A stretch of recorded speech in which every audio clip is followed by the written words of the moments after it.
Greetings, Earthlings and humans and others and any members of the animal kingdom who like to tune in because they love my voice. They understand that finally a voice of intelligence has pierced this realm of bullshit.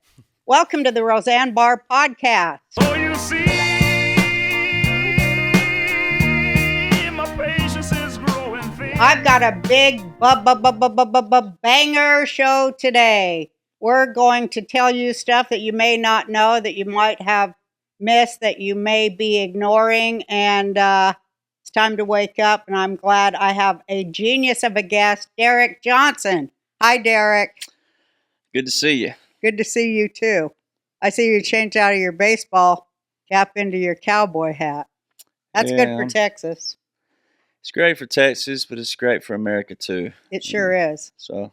The cowboy, the midnight rider. I want to hold up this book. I got it right here. I'm all ready. You have one there too. But yeah, but I can't. Mine's signed by Derek, so this is very special to me. Everybody go get that book, and I'm sure they'll run to get it after we talk today. So anyway, your task today, Derek, should you choose to accept it, is to get my son Jake, who's always going, "Oh, Mom, you're that's all on the internet. That's not."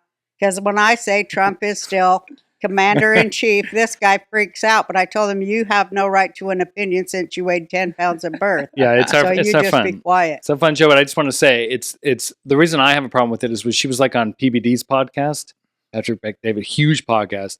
She was brilliant. Did an hour, 56 minutes. She's blowing people away. I'm reading the captions like, I had no idea Roseanne was this smart. That's what I want, right?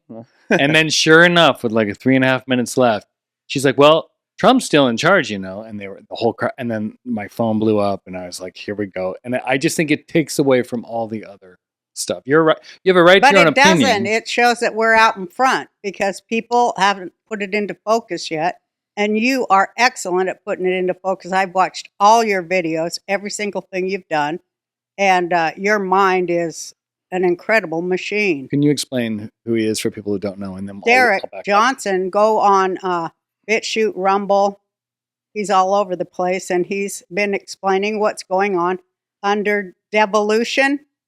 And is that what we call it?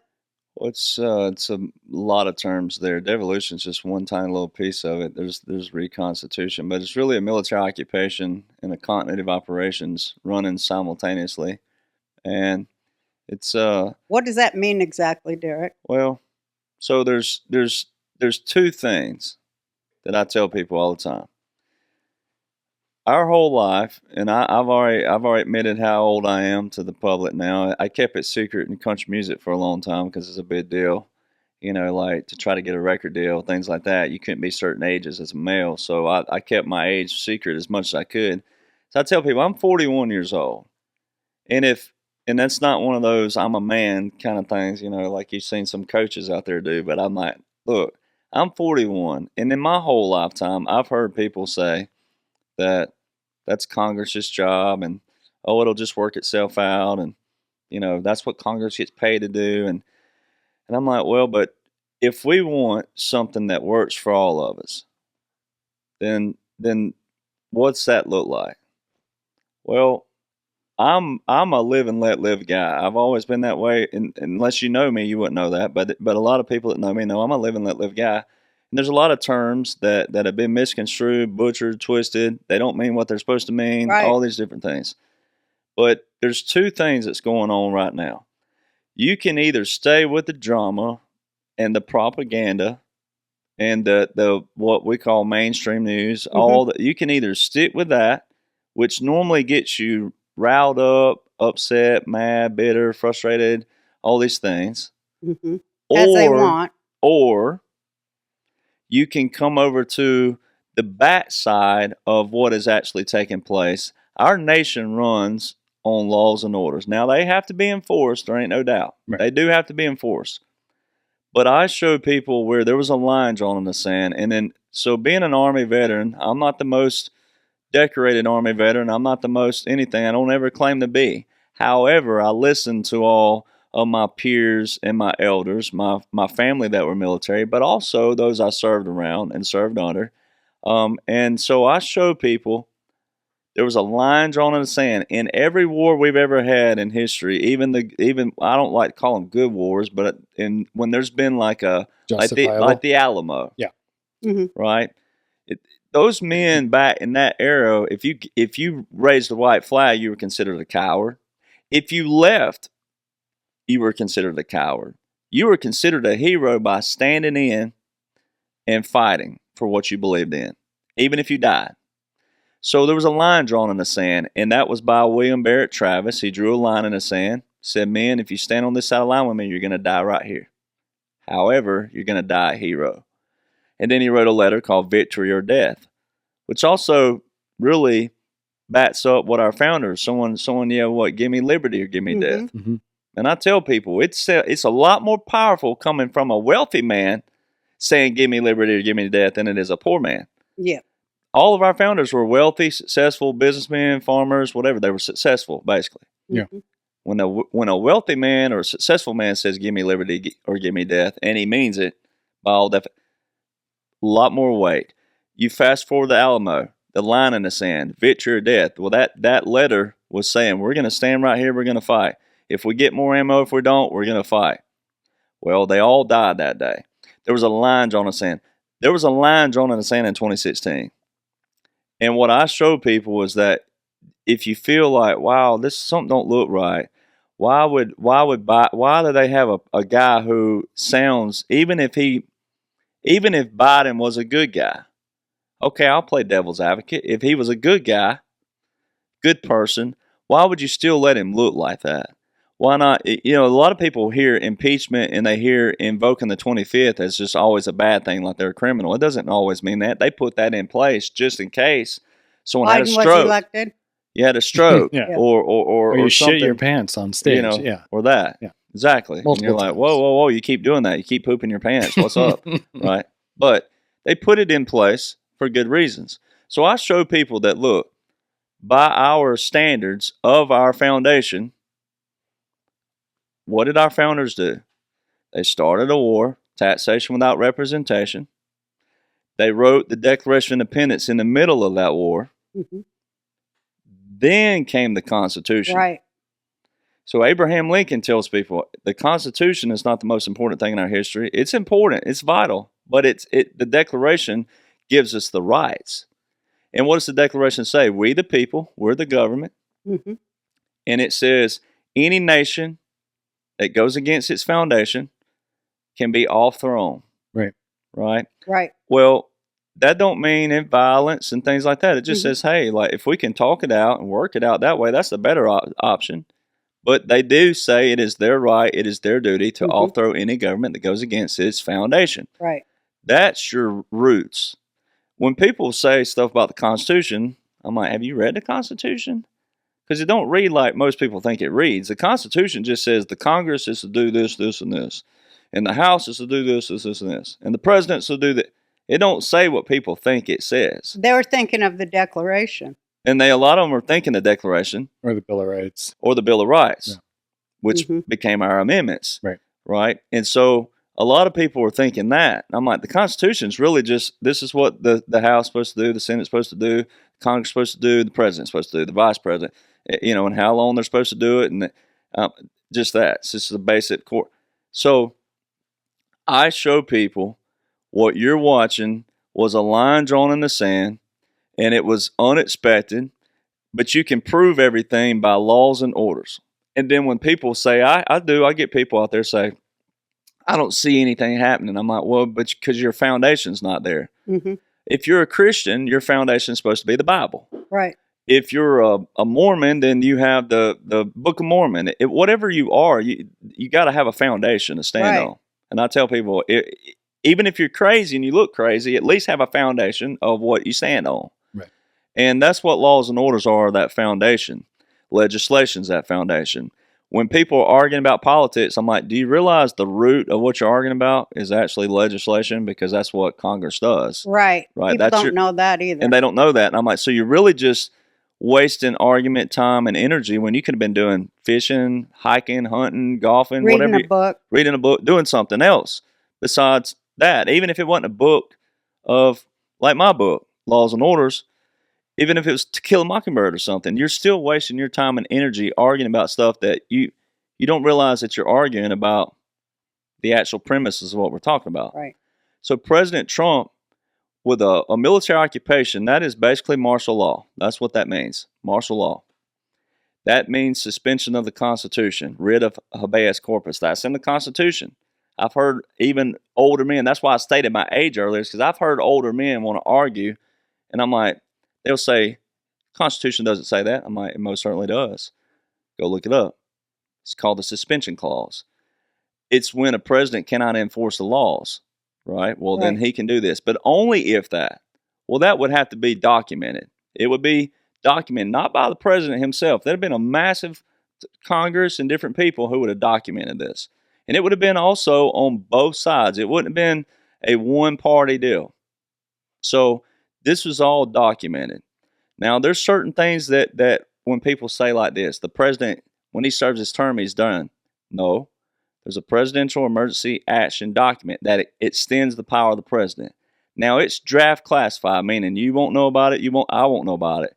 But there's enough stuff around it that I can prove with military laws and military orders and federal laws and orders to prove that that would have been done.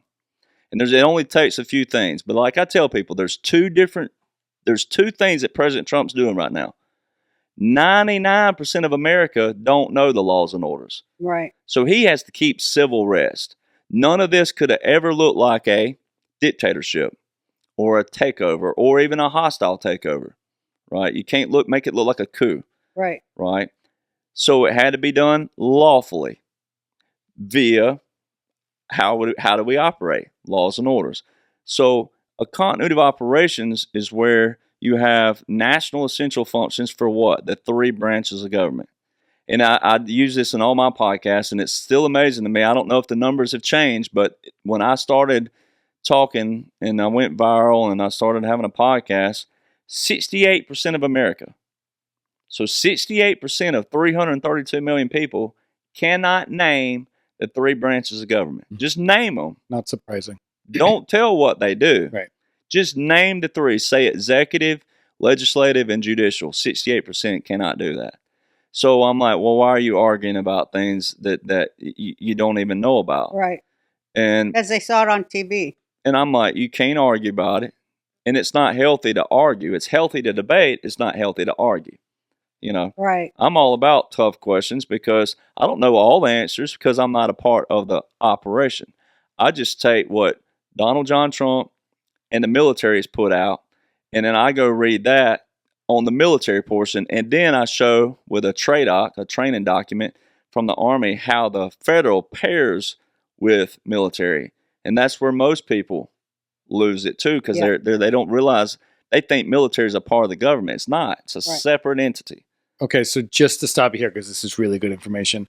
It's your theory, right, that everything happening now the last 3.5 years as Biden is president is actually a military operation conducted and controlled and ran by Donald Trump, who's still the commander-in-chief, right? Well, now, and I would say it too is this, that first portion, yes. Okay.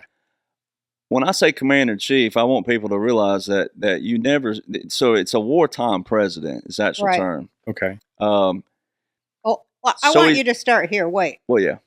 He'll answer it. But you said a line was drawn in the sand in 2016. What was that line?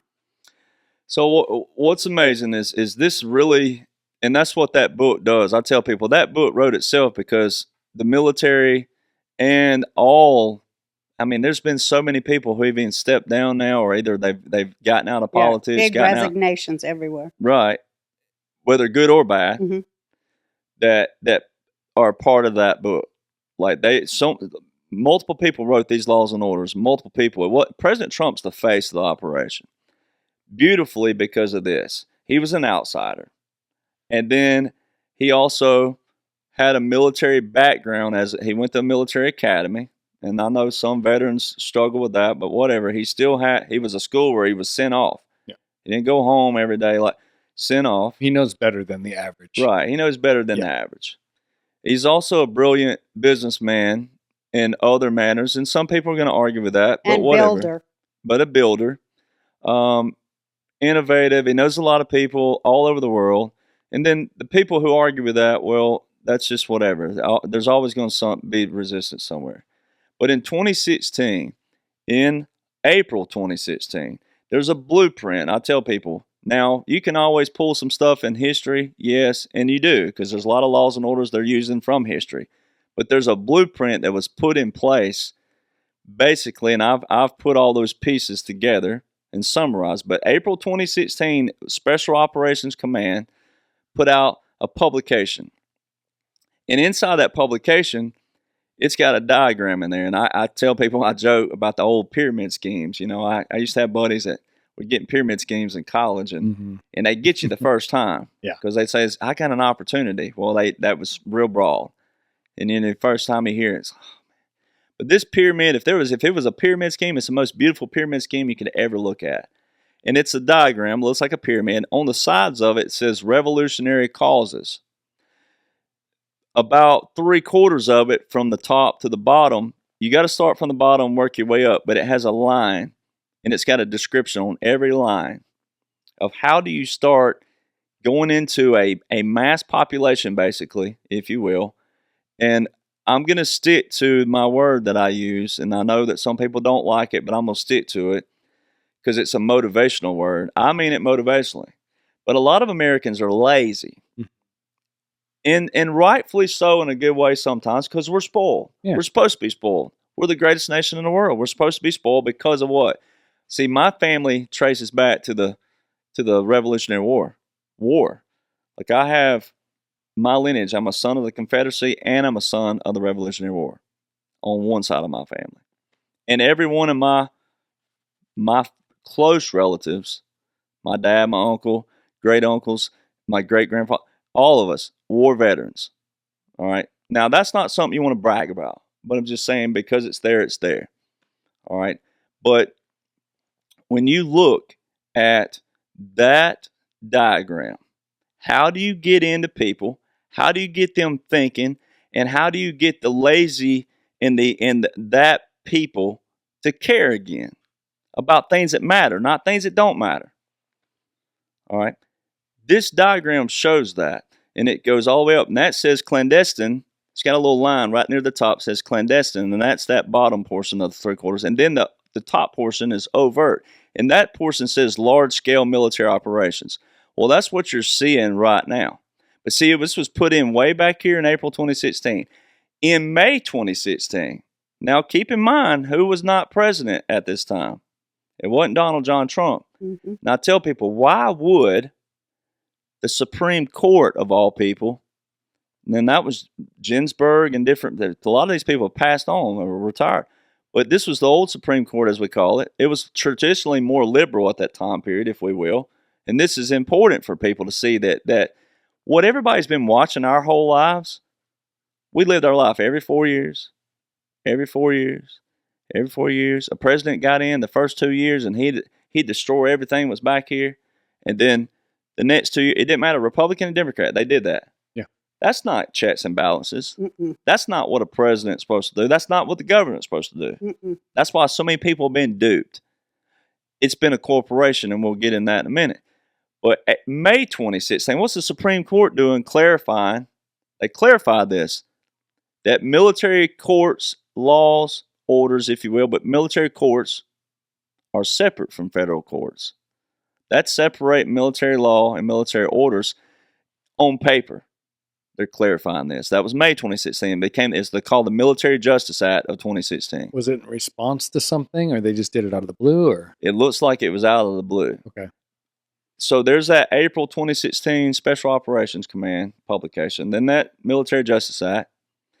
Then you move to President Trump was already, during that time period, on his campaign. February 2016, so right before that April, he was saying we're going to load Gitmo up with a lot of bad dudes. Yeah, I remember that. That was February. So here's February, there's April, there's May. Then you had the mainstream media, which when you go read that diagram, it's all part of it. Mm-hmm. You gotta create frenzies. You gotta get in and you gotta kind of, shake the water. You gotta shake it. You gotta shake people up. This diagram is so perfect. Well, remember everybody, Donald Trump will what? Never be president. Mm-hmm. Never. That's a strong word to say. Even if you're on the other side and you absolutely hate him, that's a strong word. When you say never, Obama said that. Yeah. They all did. they all said it. They all said that. Never, never, never. What happened? Now, I can prove that the military took over the elections in 2016. No, And I President believe that. Trump just said this in Vegas. He just said it just What did he say? yesterday. So I'll Oh, paint. okay. All right. We'll paint a picture. But he just said it yesterday. So in 2016, when the way you prove it's not the 2016 year, you prove it with his laws and orders. With his executive order 13848, it was written 2 months before any election under him. And it's the election interference executive order with the national emergency, which is very key. Mm-hmm. Not only is it automatic law, but it also has a national emergency, which must mean this. They must be revised, revoked, rescinded, or resolved, which means terminated. All right. Now, we've always had presidents, the corporation. We have an executive order with a national emergency that's still ongoing since 79. How is that an emergency? Yeah. It's not. That shows the corporation. So everybody's seeing, and that's why it's so difficult for people to follow me until they follow me, and they gotta break down all these videos slowly, because there's so many multifaceted operations going on, what they're cleaning out, because it was never supposed to look like this in the first place. And then presidents weren't supposed to issue that many executive orders. Right. Not as many as Obama did. Mm-hmm. President Trump had to issue that same amount to undo what the past presidents have done. Bush Jr. too. This wasn't just Obama. See, it was like, Well, it's when they got rid of the Patriot Act. it started with Clinton, and that's when they started heavily just bombing executive orders. Mm-hmm. So that one executive order in September 2018 is very important. Election interference. The only evidence of interference they would have had was 2016 and prior. However, when you got to prove something in court, you got to have a precedent to stand on. Yeah. We've never had a law for election interference. We've never had that. So that executive order was the precedent. All right. Well, in that order, it says, although no foreign power has altered the outcome or vote tabulation in any United States election. So that tells you right there, that packs a punch. You got to break it down. Although no foreign power has altered the outcome, that means mine and your votes, just straight up regular. Right. That's pointing to a deep state. Right. All right. They would shift the states. That's why we have these things called swing states all of a sudden. Right. They would shift the states throughout history, and people started saying, Ohio's the big state this year. Nevada's the big one. President Trump said yesterday, Nevada's the big one. If we win Nevada, we win it all. That's what he just said yesterday in Vegas. Well, the swing states, that's a big deal, because that would show the balance, the shift of the balance of where they needed to get someone in to affect certain things. And this is all parts, rhinos, Republicans, and Democrats. That's where Republicans, President Trump tells you all the time, just because you're Republican, just because you're conservative, don't mean you know what's going on. And that's really going to be a hard grip for Republicans and conservatives, right? Because you got to know the basis, the foundation. All right, so that order cancels out all of our votes from that manner. It's pointing to the deep state. Then it also says you got to take altered the vote tabulation. Vote tabulation is January the 6th. See, a lot of Americans thought that January 6th in 2021 was just President Trump versus Biden, because they had no clue about the state electoral counts. Right. False. January 6th is the date that every president in history has had to go through, making sure that the delegates in the states vote. It certifies it. And certifies it. Yeah. Well, what's that clause doing in there? Although no foreign power has altered the outcome or vote tabulation. That is 3 United States Code 15. Everybody in history witnessed on January the 6th, 2021, everybody witnessed already unprecedented something that happened. Right. And they didn't realize it. The 2 objections in the state of Arizona count. Mm-hmm. They were supposed to stop the votes right then. Right. Gavel was supposed to slam, stop. They were to go to a special chamber. Right. and sort out Arizona. If it took them a month, if it took them 2 months, in that 3 US 15, it tells what is to take place, and guess who becomes the president if it goes over the inauguration date? It'd be the sitting vice president at the moment, right? Yes. Which would have been Pence. Yeah. All right. No one saw that. Conveniently, the quote-unquote insurrection took place. Mhm. And then they rushed back on the TV when the dust settled, as they say it is, because that's all people could see was a TV that day. When the dust settled, they rushed back in. They went from Arizona to Wyoming, certified the votes. Well, what every American witnessed was still a setup, because this executive order back here with the national emergency, way back here, September the 12th, 2018, canceled out November the 3rd, 2020, and it canceled out January the 6th, 2021. Because back here, this precedent is telling you, although no foreign power has altered, it was a setup. All Americans witnessed a breaking of 3 U.S. Code 15, 18 U.S. Code 2381, which is treason, 18 U.S. Code 2384 and 2385, which are seditious acts to overthrow the government. Yeah, All right. absolutely. And then 52 United States Code 20511. Are you saying right. the seditious act was rushing the count Yeah. That's after correct. January 6th? Yeah, they broke the law. Yeah, because they were supposed to. It's written in the That's what- Constitution. Average Americans are seeing, because that's a seditious act, and they put Biden in. So that was that's the seditious act. Well, yeah, we feel For that. the for the normal Americans, Right. But the military occupation, that's what I tell even patriots who follow me still will get, kind of confused a lot, and I'm like, you got to go back to the military occupation started back here in 2016, That's why I was asking. which you really earlier. started in 2017, if you want to say it like that, as far as like the visual when President Trump took his oath. But you're Right. saying January 6th, the insurrection, or whatever the media says, that we runched in.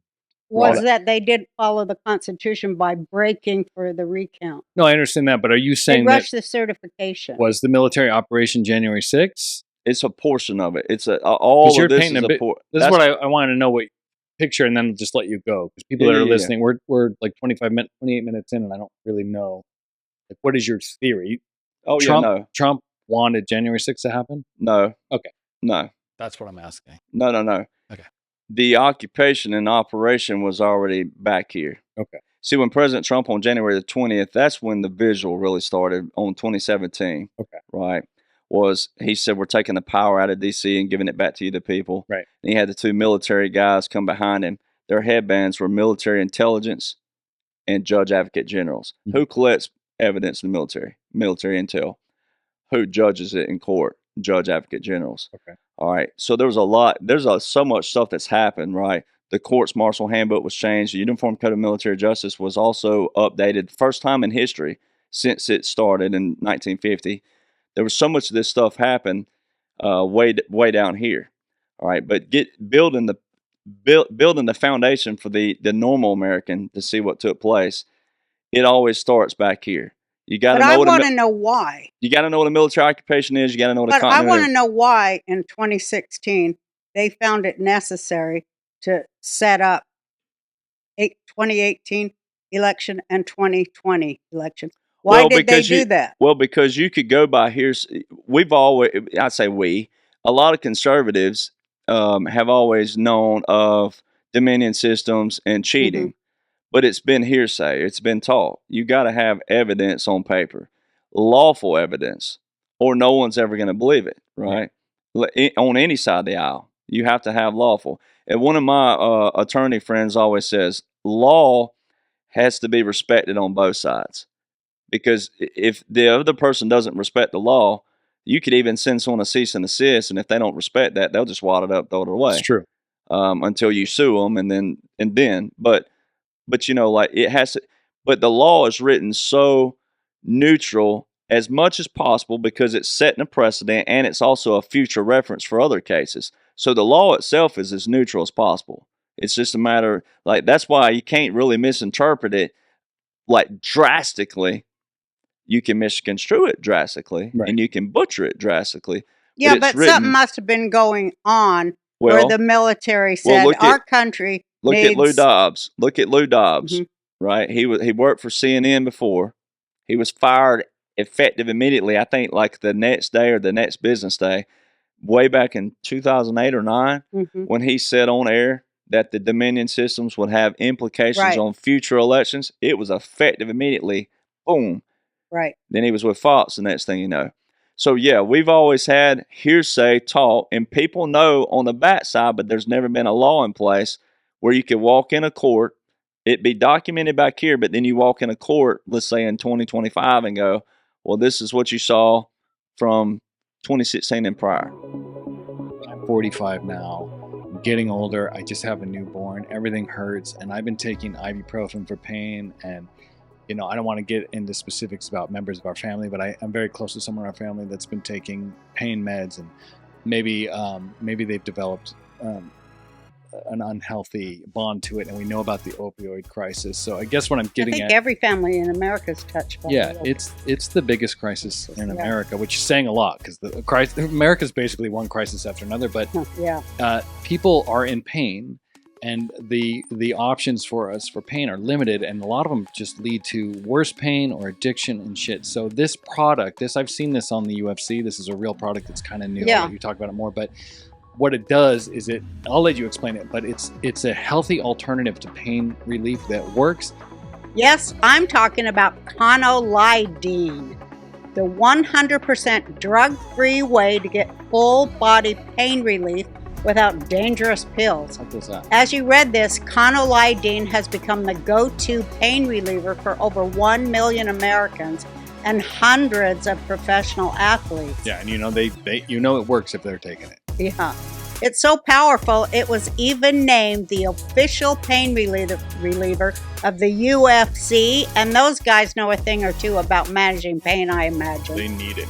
Enlightening is the only compound on Earth that optimizes your body's natural painkillers called endorphins at any age. When taken daily, your body will fire back to relieving pain like you were in your prime, and the best news, enlightening has no documented side effects after 14 years of extensive testing. Amazing. Enlightening is absolutely the future of pain relief. So whatever you do, make sure to click on the link below and check out Clint's amazingly informative report on how enlightening is changing lives by providing safe and powerful relief at 1/10 the cost of pain pills. There's that too. It's cheaper. Now here's the best part. When you click on the link below today, you can access the only enlightening products in the world for less than $1 per day. Clint has provided this private link until midnight tonight. You're days away from finally beating pain forever. Go to www.trycono.com/Roseanne now and see for yourself. But do you think it was because everyone highly suspected that 2012 was stolen? Well, 2020. Well, no. See, 2020. That's why it's so. Well, 12 stolen. Well, that's yeah. I mean, they've all been they stolen. Put it in place. Well, they've all been stolen. Yeah, they've all been stolen because of corporation. That's where most people. That's where the people that don't read get into. Oh, that's a conspiracy theory. Well, it's not, because it's written in history. The Organic Act of 1871 is where we borrow money from the Crown, the British, all right, the very nation we fought our independence from. 1878 is when we became a federal corporation. That's written. All right, during the 1870s or when the bar started popping up in the U.S., the British Accreditation Registry. Right. Is that what bar stands for? Mm-hmm. Not even American. And then in 1889, there was a court case called Stoutenberg versus Hennick. Yeah, which And they asked about in the... It outlines D.C. as a foreign territory. Mm-hmm. And the military looks at D.C. as a foreign territory. It is and I know that's far-fetched for Americans to think that a piece of land inside the U.S. is a foreign territory. Everyone but that's knows how it's set up. Everyone knows the UN is a foreign territory. The UN foreign building. territory. Yeah. That's right. So people don't know that either. And that's the thing that you have to get them to either believe that and know that this is how the military and the government views it. Whether you think it's crazy or not, this is how all these entities have been operating all these years with that mindset. everything we have is man-made in the first place. Right. Everything, right? So we have man-made rules, policies, this on all levels. Companies, look at your company policies. Look at, so you have these. All right. So that's what we're trying to tell people. Are they all right? No, I'm not a law and order guy. Meaning, like, I think all laws and orders are great. There's a lot of laws and orders that need to be abolished. And we had a founding father who argued that in 1803, Marbury versus Madison. And here's a founding father 14 years after the Constitution was enacted, having to go into the Supreme Court to clarify what a law was. So imagine what we look like now versus, and he said any statute that bears, or looks, for the people that know what bears mean, looks like a law that doesn't support the Constitution is null and void. Well, we got a lot of laws and orders that need to be null and void. Yeah, a Roe v. lot. Wade. So it's teaching people that. So no, I'm not saying that.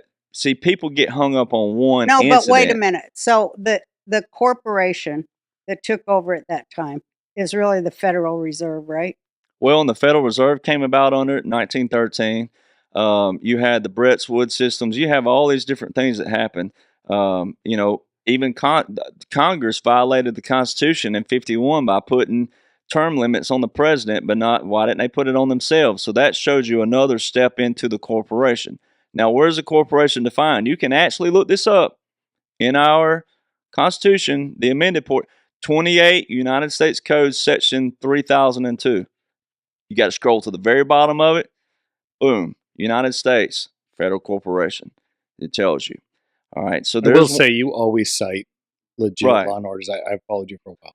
I cite stuff because I tell people, look, I mean, Look it up So yourself. when the Federal Corporation took over, it superseded the Constitution, right? well, the people running it, and that's where Americans, all of us, have to say, look, it was our ancestors, which it wouldn't have been that long ago. Right. It would have been like my great grandparents. That everybody has a role to play. And that's why no one can point a finger, because every one of our family members would have been guilty too of not knowing the language and leaving it up to Congress. And then Congress built their own little nest and said, when Americans realized that 535 members of Congress had been controlling 332 million people, well, which obviously population's They grown. still But, think they're our representatives. well, and that's what's funny. Our war in the Revolutionary War was started taxation without representation. Now we have representation. And what I'm trying to tell people is that the representatives we have, they don't represent us because most Americans don't even know what their language is. Right. And we're the government. That's what we the people means in the Declaration. We're the actual Right, government. right. They work for us. But they don't know it, and neither do we. They just And go so- and insider trade and It's a corporation. invest in vaccines when some disease is invented. Well, and people think it's like work, right? It's like too much work. It's like too much to know this stuff. And I'm like, well, first off, most of these laws and orders, once again, weren't supposed to be this many, right? It wasn't supposed to be this complicated. So I'm the guy saying, look, not all these. I'm showing what's in place right now that President Trump put in place. That's backing out a lot of this stuff, and you're going to abolish a lot of things. He just said this yesterday in the speech in Vegas. He's like, all the service members, not military. He said people who work in service making tips, we're going to eliminate taxes. Well, he's not. There's not a. I mean, there may be a tax on a tip, but he's pointing to a lot of different taxes they're going to abolish. There's a lot of things that's never been passed lawfully. yeah, all right. like income tax. Income tax. So there's a lot of things he's alluding to that's going to open a big can down here that everybody's going to love and appreciate. So just But yeah, we got to get back to the military. and so when you say that he set a military operation, the gears in motion before 2020, are you saying everything that's happened has been part of his plan, or was it subverted by January 6th and pushing the vote? Biden's president, Trump has to work to get back. He's to power. saying it was a sting operation. That's what I want you to. Well, explain. what would be a sting operation in a different manner? But we have all these manuals put into place. Explain this, please. And so you got the Special Operations Command in 2016. Okay. That's military. The Military Justice Act is just showing separation of military, federal. Okay. All right. Then his first big executive order with a national emergency was in December 2017, which encompasses human rights, Right. which encompasses all trafficking, Right. child, human, sex, and drug. I remember this. The reason why drug, is even bigger in a different manner is that's where a lot of it was funded. All this others. Yeah. And right now you've been seeing a lot. The Coast Guard put an article out this past week. 63 million seized in a shootout, and they've been doing this weekly. All right. So, but you go back to March 2017. President Trump put an executive order, not a national emergency, but put an executive order in for opioid crisis. Right. He went hard on opioid. He tore up the pharmaceutical companies, and it's all proven in a different manner with these Army publications. And it's mainly Army doing it. But there was a Marine Corps publication put out as well. It talks about Mao's 3 principles, and it says heavy Title 50. Well, that's where you get into the Real War Powers Act, Title 50. And it said heavy Title 50 and large-scale military operations. All right. Well, that's over here in your 2016 publication as well, up here in the over portion. Now, most of this down here in that pyramid has already happened. I believe we're in this overt portion where we're in the large-scale military, all right, with Israel and certain things that you've been seeing elsewhere. But getting people to understand, like what my thing is, I tell people the 2 things that President Trump, once again, if you listen to President Trump speak, he's got to appeal to the average American. They're hearing stuff like there's 15 million people coming across the border daily and blah, blah, blah. They're hearing that. Guy like me sitting there hearing him say, right after he says it, he'll put in the little word behind it, central casting. See, so if I pick on my own people, being Southern, right? We have the good old boy. The good old boy is a good guy, right? And there's good old girls and they're good girls. But the average American that don't know the laws and orders in place and the Army publications, military, most of them weren't going to know that in the first place. Right. Because it was designed this way. It was also designed where you didn't have people getting in the street fighting each other. Because it ain't that kind of war. When people hear military operation, they think boots on the ground like Iraq and Afghanistan. Right. It was never going to be that. It's a subterranean conflict, cleaning out the trafficking, which is cleaning out the federal corporation, and how these global elitists on all sides, Rhino Republicans, made their monies as well. Right. Right. Trafficking. And then you have it in the Constitution. You have it everywhere that shows what Congress is supposed to make as well. They're not to make a certain amount over what is funded to them by us, the people. How many of our politicians are filthy rich and they don't have a background like Donald Trump's to prove it, right? All of them. And there's a lot of more Republicans than it is Democrat They with just that. used it to insider trade and enrich themselves. Exactly. It's a corporation. So when people will accept that, then I say, accept that. You've seen that. Now let me show you the operation. All right. It was supposed to be more secretive at first because you didn't want, like you said, President Trump has to make sure there's no civil unrest. All right. But with the normal Americans. Right. Right. Then if you want to know what's going on, then here's your blueprint, and I have it. Right. And it's not like I was the only one that I was so frustrated in 2022. I'd already built up because I'd written these things called the documents. I was so frustrated that I couldn't believe that no one else could see it, but especially a lot of my veteran brothers and sisters. But then again, not everybody reads what I read, and not everybody reads the laws and orders. So President Trump, so you got the good old boy, when they hear 15 million coming across the border, while they're processing that, that's when he hits that real quick. But it's central casting. And then he, boom, jumps right to another topic. So they don't hear that. I'm the one sitting there listening to the nuggets he's dropping while the normal Americans are listening to what they normally know. What does he mean by central casting? That it's all planned. So central casting, when you Google that, the first thing that pops up on the SEO search engine is leading background actor agency in the nation. Yeah. Now, you're a star actress. You're not a background. Yeah. The background, if we can make some comedy here, right? I'm not a comedian, but maybe I can take my stab here. But, like when everybody's at the movie theater watching you, right, do your thing or something, right, and you're the first thing, you're the first the name that pops up. Everybody's getting up after they could, it's over.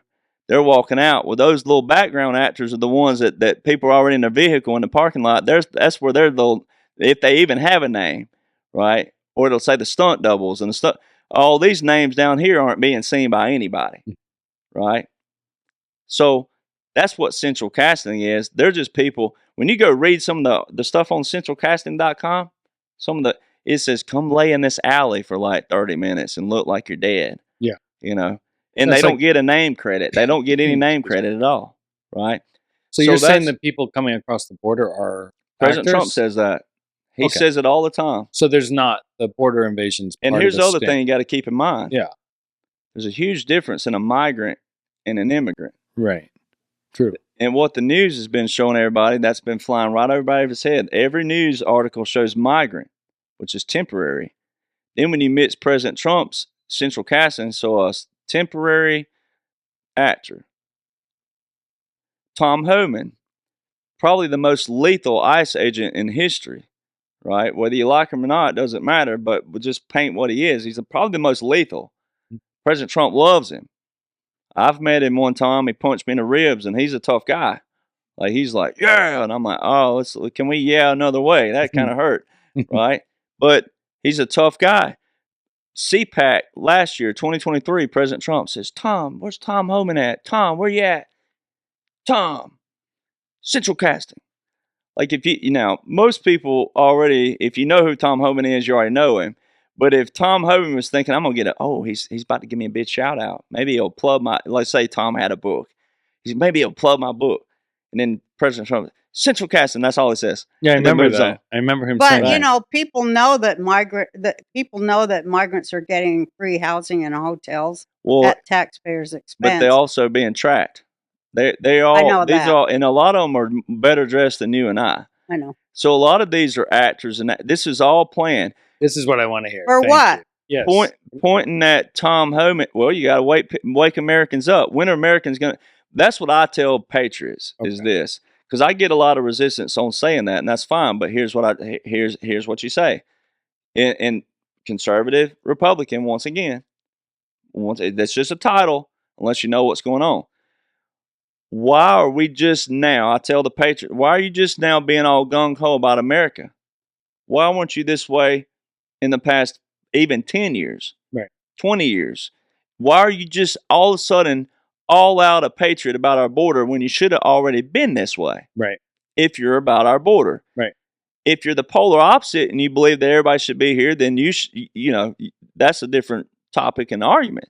But it's mainly the patriots and the conservatives and the Republicans that are going, I can't believe you're saying, I'm not saying, President Trump's saying this. So you either believe in him or you don't. He's the one saying central casting. So you're saying the sting operation, all this stuff, is to show the American people just how bad shit it's gotten, because you can't tell them; they're not going to believe you. You got to show them. That's what I was asking very early on. So this, and then you find out what we're made of from the standpoint of, do we want an identity or not? So we're being pushed in a different kind of manner. We're being forced to choose that line, right? Which line? That's side of the right. line we're going to be on? By Trump or the military? Or both? No, by President Trump. The military's got their operations doing this. Okay. It's the subterranean conflict. The military's never going to get into domestic anything like that. Okay. Unless... So this is fascinating. I love this. Unless... Yeah. The only way the military would get in something domestically would be something like, he just said it. So we were talking about the military being in control. Right. Right. Well, when I say control... That's where I was trying to get people to see that military's in a different kind of operation right now. All right. President Trump just said in Las Vegas, and I think it was Saturday or Sunday, I'd have to go back and look, on June I think we're so it's the 8th or the 9th. I can't remember what day it was.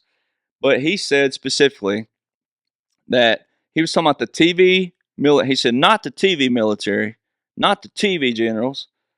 He said, but I hope our military revolts at the voting booths this year. Well, if President Trump was a former president and he said that, that would be a seditious act to overthrow the government as well. So see, I'm a guy that says, okay, if this is a former and he's saying that, then I have to go, I'm a neutral guy that says, okay, if he's a former president and he said that right there, that would be used in the military against the people. That's one of the things liberals and Democrats say about Trump is when he says stuff like that. That's what And it's not, though, because I have the evidence that shows this was a military occupation, which would mean a military operation with the subterranean warfare, all your trafficking clean out, all that going on in the world. The continuity of operations would mean that Congress is under they're cleaning out the legislative branch, the executive branch, and also the judicial branch. See, everybody's watching right now with President Trump and these trials is a judicial clean out. Yeah. The executive branch clean out came when all the chaos of January 2021. Yeah, everybody was distracted with January 6th. Mm-hmm. January the 13th, he had a massive speech, or maybe the 10th in Texas, down at Alamo, Texas. Then the 13th, he was somewhere, a massive speech. So you had all this chaos, all the National Guard moving into D.C. First time in history, all 50 states were in one location at one time. Yes, that's plus true. Guam and Puerto Rico. Yes. Right. And they said it was for the inauguration. Well, why did they say to March 2021? If it was for the inauguration, why didn't they go home immediately? Right. They didn't. So it had all that chaos, and that was distracting to Americans. Well, right in the middle of that, in January 15th, 2021, a publication came out which goes to your continuity of operations. So in January 2017, January 17th to be specific, and June 13th, 2017, 2 brand new continuity of operations, which would be old school continuity of government term, publications were put out. 3 days before President Trump took that oath, and then 5.5 months after. All right. In bullet point 3 of both of those, it says this supersedes what came before it, and the other one said this supersedes what came before it, because we've had federal continuity of operations plans just in case we needed it. Okay. That's what I try to tell people. They have to be in vote, and they have to have a reason to be in vote. Well, those were written. There's been 10 publications put up under those since those came out. Well, this one was in January. It was January 15th. It's called the Reconstitution of the Executive Branch. Most people don't know what reconstitution means. But if you go read that publication, I think it's only 15 pages, but it's one of the shorter ones. But when you go read it, 2.3, section 2.3 says this. And I tell people, before I say it, I say, why would first off, have you ever heard the term reconstitution? And most people would say, most people would say no. Oh. Let's say most Americans would say no. Mm-hmm. If they do say yes, then you say, well, what is reconstitution? Can you give me a definition of that? Mm-hmm. And most would say no. All right. Is it restructuring? Why are you all of a sudden hearing this word you've never heard in your life with our government? So we talk about liver health and your fatty liver and all that stuff all the time. And we did an ad recently and it said, we throw everything at our livers. And I did the usual smoking and drinking, pretty much everything you and I do. Mm-hmm. But there was a thing called statins and we had no idea what it was. Well, I talked to Eli, my best bud. I hadn't talked to him in a long time. He actually went to the doctor and got his body checked and his heart didn't come back right because he got vaccinated. But I can't tell him that. But anyway, long story short, a statin helps you with blood pressure. It's a blood pressure medication. So he's on them now. And I looked him up. He's trying to be healthy. I'm happy for him. But now I know that while he's taking care of a heart issue, he's now probably doing a little bit of damage to his liver and kidneys and all that stuff. So I actually turned him on to this product outside of the podcast and said, if you're going to be taking statins, they mentioned the ad, this is good shit. He looked it up and he ordered some. We got a little thumbs up for that. So is he feeling good? I mean, he just started. I just talked to him last week, but I'm just saying, everyone out there, you probably know someone in your family that is doing damage to their liver. It's probably every single one of us, and that's why we push this product. Yeah, it's common, right? It is. It's important. The liver is very important. It's important to start protecting your liver today. You can do so with Liver Health Formula because it's an all-natural supplement which contains 11 clinically proven botanicals that help recharge and protect your liver. The company already helped more than 2 million fellow Americans with their products. It isn't surprising that the Liver Health Formula is so very popular. You can try Liver Health Formula and receive a free bottle of nano-powered omega-3 to keep your heart healthy. Try Liver Health Formula by going to getliverhelp.com/RB and claim your free bonus gift.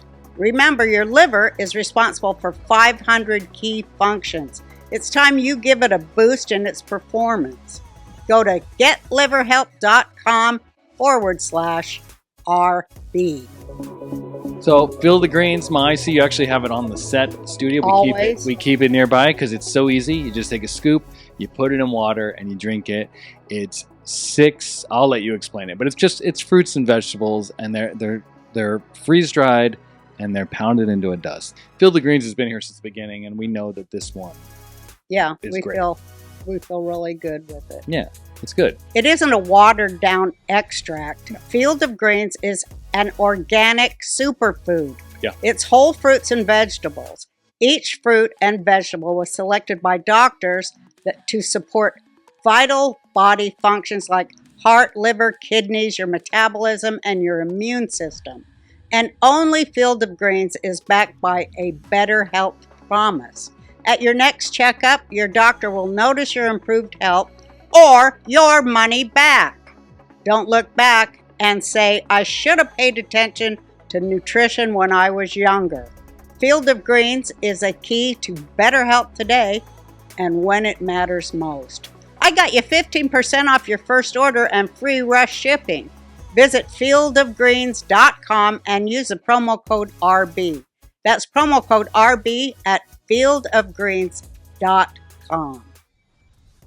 Go read section 2.3. It says this: when Congress cannot establish the seat, S-E-A-T, seat of government in Washington, D.C., Congress will get with the states and their enumerated powers and establish a new seat of government.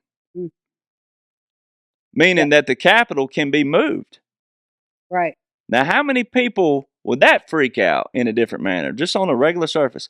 So that came out in January 2021. The most recent publication was December the 15th, 2023. That whole publication is about President Trump's Executive Order 13961, Federal Mission Resilience Strategy. And I show people every publication put out, especially from 2021 to present day, has not one single law, order, act, or anything of Biden's in it. If he's real and he's president, how come he doesn't have any single thing in a continuity of operations if he was a president? It's because he's not. But you got to go read and understand what a military occupation is, why we would have used it. They knew about the 2030 plan. They knew about this corporation plan, and that's why Hillary lost her marbles, if everybody will remember. When she went in the woods? When she went and looked like she's going to blow an aneurysm, like her gasket, right? Well, that's when, and she was quoted. It's all been deleted, but she was quoted back then. I saw it, Fox aired it even. But she was quoted saying, he'll lock us all up. He'll, and there was a bunch of expletives too. So you got to go. It's like I tell people, you can't be a dime store politician. You can't pick this up one day, put it down the next, pick it up one day. But this all is in a plan. Where the military plan really comes in is this. The first 4 years of President Trump was setting the legislative portion. He had to put all these certain kind of laws that no one had ever seen before in place. That's what these executive orders are with the national emergencies. Because there's only one that just absolutely would be crazy for Biden to extend. If this was real and he was really president, I tell people, why would he extend 3 years in a row the executive order with a national emergency for election interference? That's what I'm. Yes, thank you. That is very strange. Why would he do that? He wouldn't do that. So you're saying Biden is not. When you say not real, you mean not really the president? Everything people have been watching are actors and actresses. Does Biden know he's in on it? Absolutely, but they would have been taken. That's what I wanted. whoever, and I like I tell people, I don't know who We don't think it's was Biden. taken. No, this is fine. So Biden Yeah. shitting his pants on stage is to show the American people, like, That's look, right. this guy's not even. It's Jim Carrey. This is what I wanted to get at the very beginning. We Well, talk about and this will be unveiled. This will be. I love this. And here's He why. says we're going to. Derek says we're going to know every single thing. Here's why to be so unveiled. what's just real quick? The Yeah. plan was to lose the election in 2020. No, So I'm the so plan confused. was to let him cheat and record Well, all that's of what it. I mean. Well, right? Yeah. Right. To, So I'm saying- that's what I'm that's saying. Correct. But That's they, correct. So Trump says he caught them all, and he did, Right. and he used, he used Space Force So to this do it. needed to happen this last 3.5 That's years. correct. Okay, this is what we need to tell people. This is not the That's I president. always correct. say that, and you roll your Well, eyes at me. but that's why I'm doing the show, so you can tell people. You're Okay. acting like I'm ruining. This is what people need to hear. No, I'm lecturing you. I'm not No, saying this you're is for the. ruining it. A lot of fans are with me. It's not I just know you that's why I'm guys. so That's happy to right. be doing this show. Me too. So let's talk to But them. now I'm going to overtake you. Well, hold on, but just so the election January 6th, all part of the military plan. All this is part of the plan. Okay. Everything that people witness, Even the migrant crisis part of the plan. everything's Inflation, all of it. part of it. Everything's part of it. Okay, and that's to make and us. the inflation portion. And I know, like I tell people, look, I drive. Yeah. I pay the same gas costs. I Right. say It's real. I buy groceries. Everything that's real. Okay. But when we get to the portion when President Trump says the Great Liberation's coming in November this year, 2024, Mhm. and then I will be free is what he says. And when we get to the next portion, people are gonna. It's kind of like anything else in life. You've ever been through a breakup, it hurts you. Right. You ever been through a divorce and it took you out?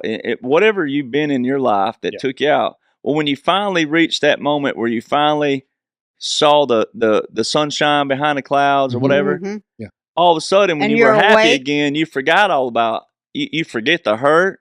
You act like it didn't happen. Right. And maybe your buddy's like, dude, you don't remember like sleeping on my couch for like 3 months and bawling your eyes out? You don't Right. remember that? Right. You're gonna act like that didn't happen? Right. The liberation. And right. I know what you're talking about. And that's what liberation is. The right? liberation from the corporation. That's right. right. And so this was a clean out not for the Republicans or the conservatives. It's They're a in clean out of everybody's been everybody. And then like me, I'm a live and let live guy. I'm I'm your conservative. I'm your guy that's I'm straight or whatever you want to call it. I'm the most heterosexual guy, but I'm a live and let live guy. And I tell people all the time, like, military is that way. Military, when people say, why would the military do that? I say, well, the military believes this. If you're willing to lay your life down, they'll pay for you to, like gay housing or whatever like that. Because they're like, if you're willing to lay your life down, the military is not about Yeah, we don't partisan anything. Yeah, we don't care what Right. you do. We don't care, like, like, That's right. and that's the That's how it should camaraderie be. that's where you live and let live. And I tell people all the time, if I have to force you to be a Christian, or if I have to force you to be a whatever it is that if it's my belief and I have to force you to believe it, then we're in trouble, because that's me That's being right. a coercement and a dictator, or like, if I have to shake you. And so that's what President Trump had to do.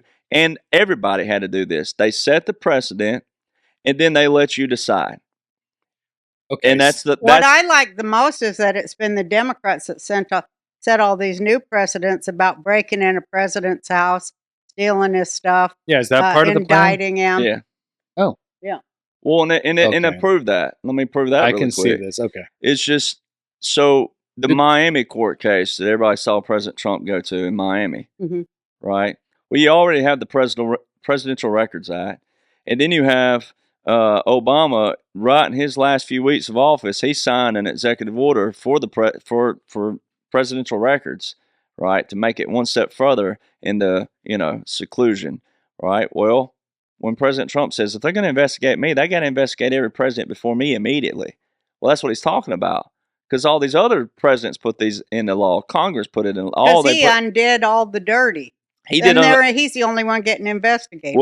And so to prove this, the Presidential Records Act in Miami, I told all my followers, I'm like, look, if there was one post at that time period, they should have absolutely all, 600,000, whatever it is, number follows me.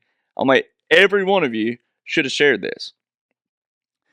They showed, the only thing they showed on the screen on Fox News, because they heavily covered it back then, was a little strand that showed, oh, here's a portion of what the documents that he's holding shows. It said military operations, continuity of operations. That's what President Trump was holding on to, right? And they put that little nugget up for everyone. See, and everybody, and that was on Fox. This wasn't some off the wall independent, news publication no one's ever heard of. This was on Fox on live TV. Here's an example of a document he's holding. That was a nugget and an answer right there in itself. Now, since I've seen you the last time when we were all in Florida, there's been something else that's already popped out that absolutely proves everything. Once people follow me from the get-go and watch just a few of my videos, how I have a recent one. I did a 4-hour video where I outline from the top to the bottom. Okay. Again, and I said, look, it's 4 hours. I get it. But if you want to know, here's the top to the bottom. The biggest nugget is the Title 50. All right. President Trump in December, it was December the 20th, 2019. A few things happened that day. All right. The Space Force was established. The Uniform Code of Military Justice had its first overhaul since 1950, meaning new laws, which also prompted the Courts Martial Handbook to have to be updated and distributed to the Judge Advocate Generals in different bases. And then the Global Fragility Act, that assures that certain things don't get out of hand. You have to go read about it. It's really simple. And then Title 50 Amendment. I show people, I say, look, it was not there until Congress put it there that day. And in that first clause of Section 50, it's titled this. It's titled the use of military force and support of partner forces. Well, people that follow me know I share aircraft daily on my pages. Mm-hmm. But I share mainly the foreign aircraft here. We've had Tunisia, Algeria, Egypt, Morocco, Spain, Jordan. We just had 2 Jordanian aircrafts take off from a tiny little municipal airport in the middle of nowhere in North Carolina. Why? If we're not under a military occupation, military operation, why would we have a Jordanian foreign aircraft taking off from a random airport flying all over our nation? You wouldn't, right? I also show people us coming out of Panama, and we'll fly around Cuba. Well, going to Florida, flying over Cuba will be the shorter route for fuel purposes. Why won't we do that? They're showing people. So all these foreign entities in the U.S., they're on every day. It's municipal, county, regional airports. The international airports they're landing at have National Guard bases to them, or they're landing on National Guard bases. Right. 99% of foreign aircraft are on all those, not on regular military. So what does that mean? So that goes to that clause in Title 50. That first paragraph says, in the first 180 days after December the 20th, 2019, this will happen. Well, it's basically that the president will report to defense committees and defense, like, basically, here's a report of the use of military. All right. Well, in the first 180 days, not the second 100, not the third, in the first 180 days, these things happen, which is very critical. On March the 2nd, 2020, the Defense Production Act was amended, and it was extended to September the 30th, 2025. That means every time you see it in the news being invoked, the monetary supplement was awarded or funded, whatever word you want to use, back here on March 2nd, 2020. If you go to Google right now and you look at the mainstream articles, it would say Biden, I think, is invoked at 8 or 11 times. If you go to the Defense Production Act itself on a .gov site, which is 50 United States Code, there's your Title 50, 50 United States Code 55, his name's in there twice.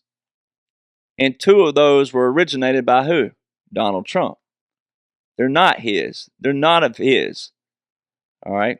So then you go look at March 13th, Proclamation 9994.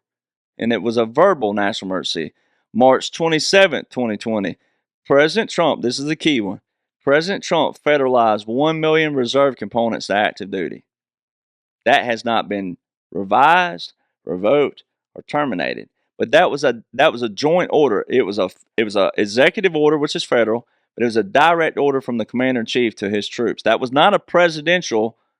The only thing that made it presidential was the executive portion, but it was a direct order for the commander in chief to the military. All right, that's not an order that would transfer. Then on April 30th, 2020, he directed the Secretary of Defense equal authority to federalize the National Guard Act to do it. Now, in my reading, I've never seen that happen before, where he gave the Secretary of Defense like equal power to federalize. Where that's very key is for people that think Biden's president. Let's go back to Biden's history really quick. And like I tell people, I can sit in a neutral position. You know, I won't. Well, this is really for the Democrats and liberals and people. It's not for patriots. Well, if they don't know what's going on, it is. But this is for saying, look, this is a military neutral position, showing you what was taking place that you didn't know what was taking place. President Trump told you all throughout March 2020, this is an invisible enemy. Mm-hmm. And he even also alluded in a speech, he said, even I didn't realize how deep the swamp really is. Yeah, I remember that. Well, that was him being humble in another way, meaning like we have a lot of massive people back here, world leaders who came on board. This shows you that the military occupation's in place. It's called a capitulation. All right. That clause on that Title 50 says use of military force and support of partner forces. So to prove all these countries in our country proves this. From 2017 to 2020, President Trump went on what they call a tour.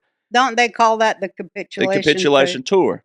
The thing is, though, that's funny is the mainstream media, people saw what the mainstream media put. Oh, President Trump walked in front of the Queen. That's all disinformation. That was this, and that, right? Because first he goes, okay, but I really want to stay on this one now. The reason I love Trump and the great thing that he's done for the world is the anti-trafficking. Well, okay, that's right. So, yes.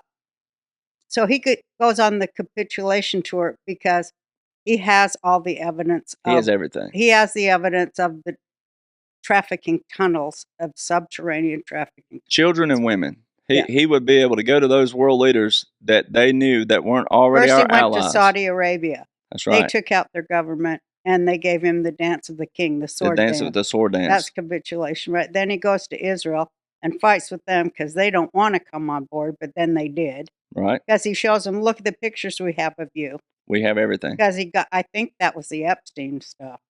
And then he goes to the Vatican, and you love that picture of him and the Pope, where the Pope looks like he shit his pants. He was playing with his hand too. Yeah. Remember that? Yeah, and he's smiling. He's smiling. It's like, look what we have on you. Okay. So then we go into saying it's a subterranean war, right? We've been fighting a subterranean war. Okay, cut to. Well, Russia capitulated as well. Right. The soccer ball 2018. And that's easy to dissect as well. We'll get to that in a minute, maybe. But the Russia, that was a capitulation. Russia, India, a bunch of capitulations, right? And that's what about the EU? That's in Chapter 12 of the Law of War Manual. This is very critical for people to prove it. That's Chapter 12. Now, most people are not going to know what the Law of War Manual is because it's for military. That's the military portion. However, it is public. You can go to, it's a PDF. It's 1,254 pages. It's not an easy read. I'm going to go ahead and warn you. It's not fun at all. But you can skip ahead. Chapter 12 of the Law of War Manual. Then to prove that this happened, one, people saw it, but to prove that this is actually took place, President Trump sat down with Piers Morgan, and he also said it at Mar-a-Lago at some speeches. Remember Angela Merkel? No one's remembering her right now. I gave her the white flag of surrender. Well, that's actually titled the White Flag of Truce Negotiations, which is Chapter 12.4 of the Law of War Manual. All right? And it's just negotiations, which when you go back over here to these Army publications, I'm talking about that Special Operations Command, guess what it talks about? Negotiations, right? It's all been a plan. All right?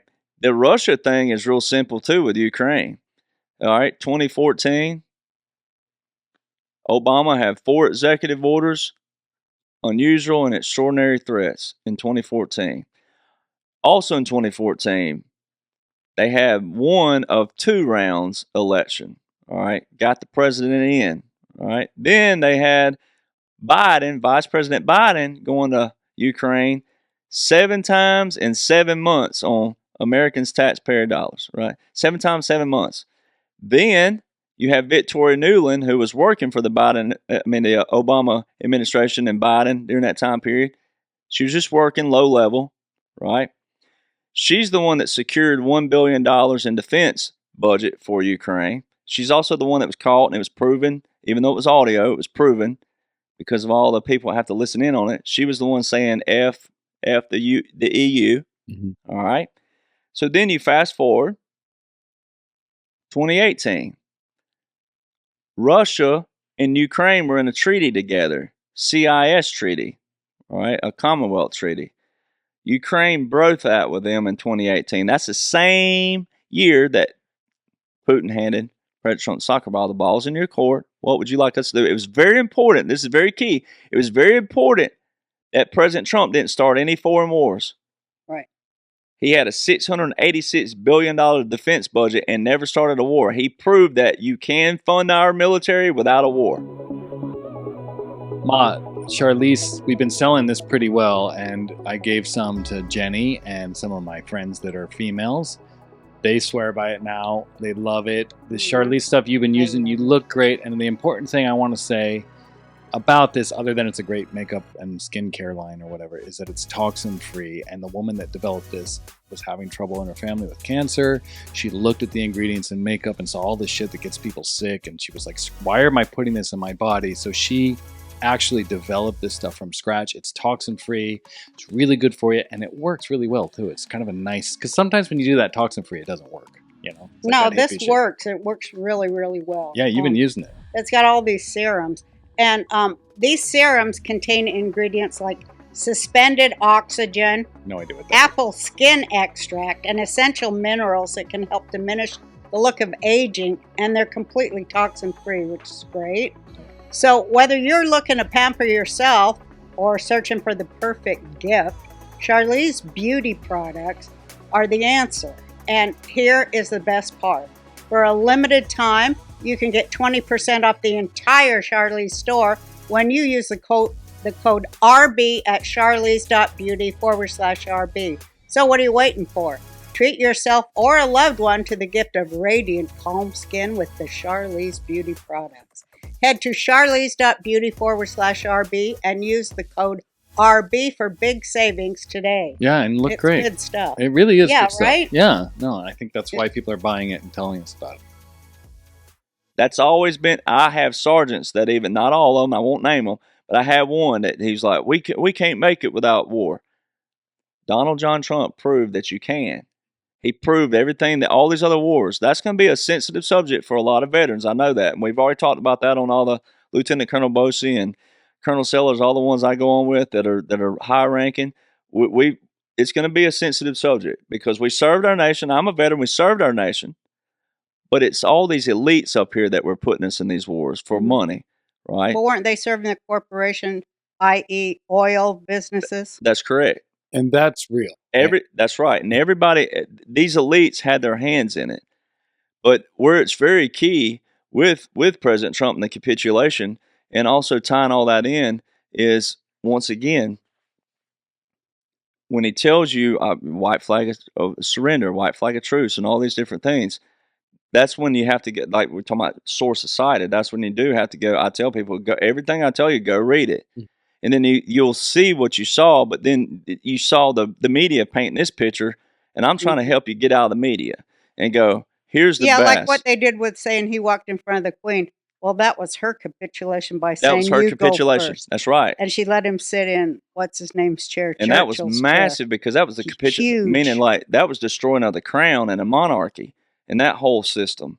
All right. And Dr. Jan Halper says after the Vatican thing where the Pope capitulated that we went and took like 14 planes to move our gold out of the Vatican. That's correct. So they had the gold there. Also, gold was, best of my knowledge, in Switzerland. And that's why President Trump in January 2021 was in Switzerland. And then also, from my understanding, Philippines had a lot of it as well. So, and that's far-fetched to a lot of people. But the Ukraine thing, going back to 2018, well, then in 2022, after 2021, the mainstream media told everybody throughout 2021 there are no bioweapons, no biolabs, no biolabs, no bioweapons in Ukraine. That was all it's like Russia collusion again. They said it so much through 2021. Well, then March the 8th, 2022, Victoria Nuland was under oath. Congress, Marco Rubio, asked her, are there biolabs in Ukraine? Yes, but we're afraid the Russians are going to get them. After all, well, then just a couple weeks before is when Russia went into Ukraine. Well, here's how you tie all that in. The soccer ball, 2018, there was all the people out there in the Patriot world that got into, was there something in that soccer ball, whatever. Here's the bigger picture. The ball's in your court. President Trump couldn't start a war. Then when you think of the Soviet Union, and you think of the Cold War, and you think of the USSR, and you think of the Iron Curtain, you think of all the stuff I lived under. I was a kid, but I remember it. You think of that stuff. Why was the global corporation, why was the global elitist, why was the federal corporation making the USSR dissolve? Why were they wanting them to bust up the different countries? Who gave them the authority to do that? So in Russians' eyes, Ukraine's still them. And 85% of 85% of Ukraine speak Russian. Yeah, and love Russia and want to be back with Russia. Exactly. Yeah. And so when you look at history, everything was still under the corporation. Rhinos, dinos, all of them. Us, the people, weren't in that. We're just people. We're living life. We're trying to live life. Everybody's, marrying, having babies, trying to work, trying to make a living. But it was forgetting of how these policies and laws and orders, et cetera, et cetera, et cetera, et cetera, and kind of just letting Congress do their own thing. That's where everything has gone awry for years. So when you look at the USSR and you look at that, so then you go back to that soccer ball, it was rightfully so for Russia to go into Ukraine and bust those that's all they did was tearing down nuclear plants and biolabs. And that's been proven. They liberated a lot of children held illegally. That's too. right. And so they knock out all these all those big things. Well, look at the World Cup of Soccer. Who did not play in the World Cup of Soccer in 2022? Russia. Now don't that soccer ball look a little bit prettier? That's what I tell people. See? Oh, yeah. See, and now that's getting deep and like for certain people. But when you put it all together and you go back to that Title 50 in March 27th, the federalization, and then you look at the Secretary of Defense, there's an executive document in the bottom of that. Very key. And that's what I was saying. Let's go to Biden's history. All right. And I tell people, put your neutral seat on. Right. He ran for president in 88. All right. Let's be honest. I was 5 years old in 88. I don't remember that. All right. I know about it because I read about it. He ran for president. He's always wanted to be president. Mm-hmm. Right? Lost. So let's look at that and then go, all right, why would Biden, if he was president, there's a lot of whys. There's so many questions I prove, but in that Title 50, you go back to 2016, April 2016, here it is telling you Title 50 is going to be heavily used, right? Title 50, Chapter 33, War Powers Act. Then President Trump, December the 20th, 2019, they amend that. Here's this clause. In the bottom of that, there's Biden, for the people that thinks he's real right now. In the bottom, there's an executive document. And it says, by the authority vested in me as president, don't say the president, it says president, I delegate the authority and functions vested in the president of Section 1550 to the Secretary of Defense. Now, why would Biden be relinquishing his power as a president? If he was president, why would he be giving his power to the Secretary of Defense? Do people not know who the Secretary of Defense is? He's the second in charge of the military under the who? President. Why would Biden be relinquishing his authority to the Secretary of Defense to the president of Section 1550? Who's the president of 1550? Donald Trump. Why would? And that's what that clause reads. I hereby delegate. That means, okay, Miss Roseanne, I delegate. I'm giving up my power. I'm delegating you my guitar. You can have my guitar until this certain time period. So laws and orders is, with your theory, works together when you start citing this stuff and looking at it. You actually can find documentation that backs us up. Yeah, it's That's all correct. military. You do it all the time. But I'm saying that the laws and orders in place that President Trump and the world leaders and also the Congress put together with him, So Pelosi's an actor, or is she like? they've What if I want to hate somebody like a Democrat that I hate? I can't now because they're Yeah, like because in- Pelosi, we this is can't- what my problem is. you can the original, yeah, you can. Oh, so they're not. Oh, what does that mean? They're clones. Well, I'm not talking about the people when the actual people that were before they were removed. Oh. Yeah, you can still. I mean, but See, I never heard this part. This is fascinating. you have to because I've said it. well, and when you get back to Pelosi, look at even in January 2021 and this was what the mainstream media put out. Even Fox was putting this out that Pelosi called off the National Guard. I tell people, since when does a congressman or woman have power over the military? They don't. Right. They don't have that. The only person who could have put those troops there way back then was Donald John Trump. And I tell people, whether you like it or not, that's not what I'm here to tell people. Right. That's the other thing that was funny when I first went viral. Was I like, I do love President Trump, me personally. I love him. I think he's the greatest thing that's happened to the Constitution, our foundation, and military. But I tell people, if you don't, you still can find a neutral ground on the laws and orders in place, and you need to know those. If you do oppose me, you need to know those for your oppositional of the laws and orders, because that's what Congress is working under. That's what the people that we all have seen in power, like Pelosi and Schumer, and all, that's what they're still operating with. Whether they're using it as it's supposed to or not, that's a different story. But they're still in politics. So the root of politics is legislation. But like I've been saying, laws and orders read perfect on paper. Yeah. What we've seen, even once again, a lot of Republicans have misconstrued, butchered, twisted. It reads perfect on paper, but they're doing something completely opposite over here. Right. So there's, and I would almost, it'd be fun to come up with a bet like, all right, let's see how many Republicans it's going to be versus Democrats. Or like if you say, well, I bet there's going to be more Republicans, I say, well, I bet there's going to be more Democrats. It'd be like a bet. It'll probably be. Right.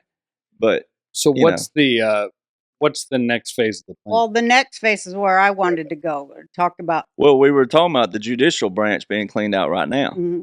Right. The judicial branch is being cleaned out right now.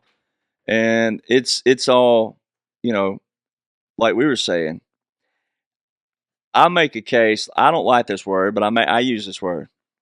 If you were going to get rid of something, and you want that means like you're taking the trash out, right? There's something stinking in your trash, you want to take it out, right? Get this out of the house, get this gone. Well, if people are watching mainstream media right now, and they're watching these trials, right? Most Republicans, conservatives think that the Democrats want to get rid of President Trump. Oh, we got to get him out of here. We can't have him. Oh, he's this, that, and that. Well, you wouldn't need a civil trial with hush money with a hooker, right? I mean, let's just be slang and funny here a little bit. Like, if the principle is to get rid of him, then you need to fight fire with fire. Now, you wouldn't fight fire with a, if it's a massive fire, you wouldn't be out there with a little tiny broom trying to put out a massive forest fire, right?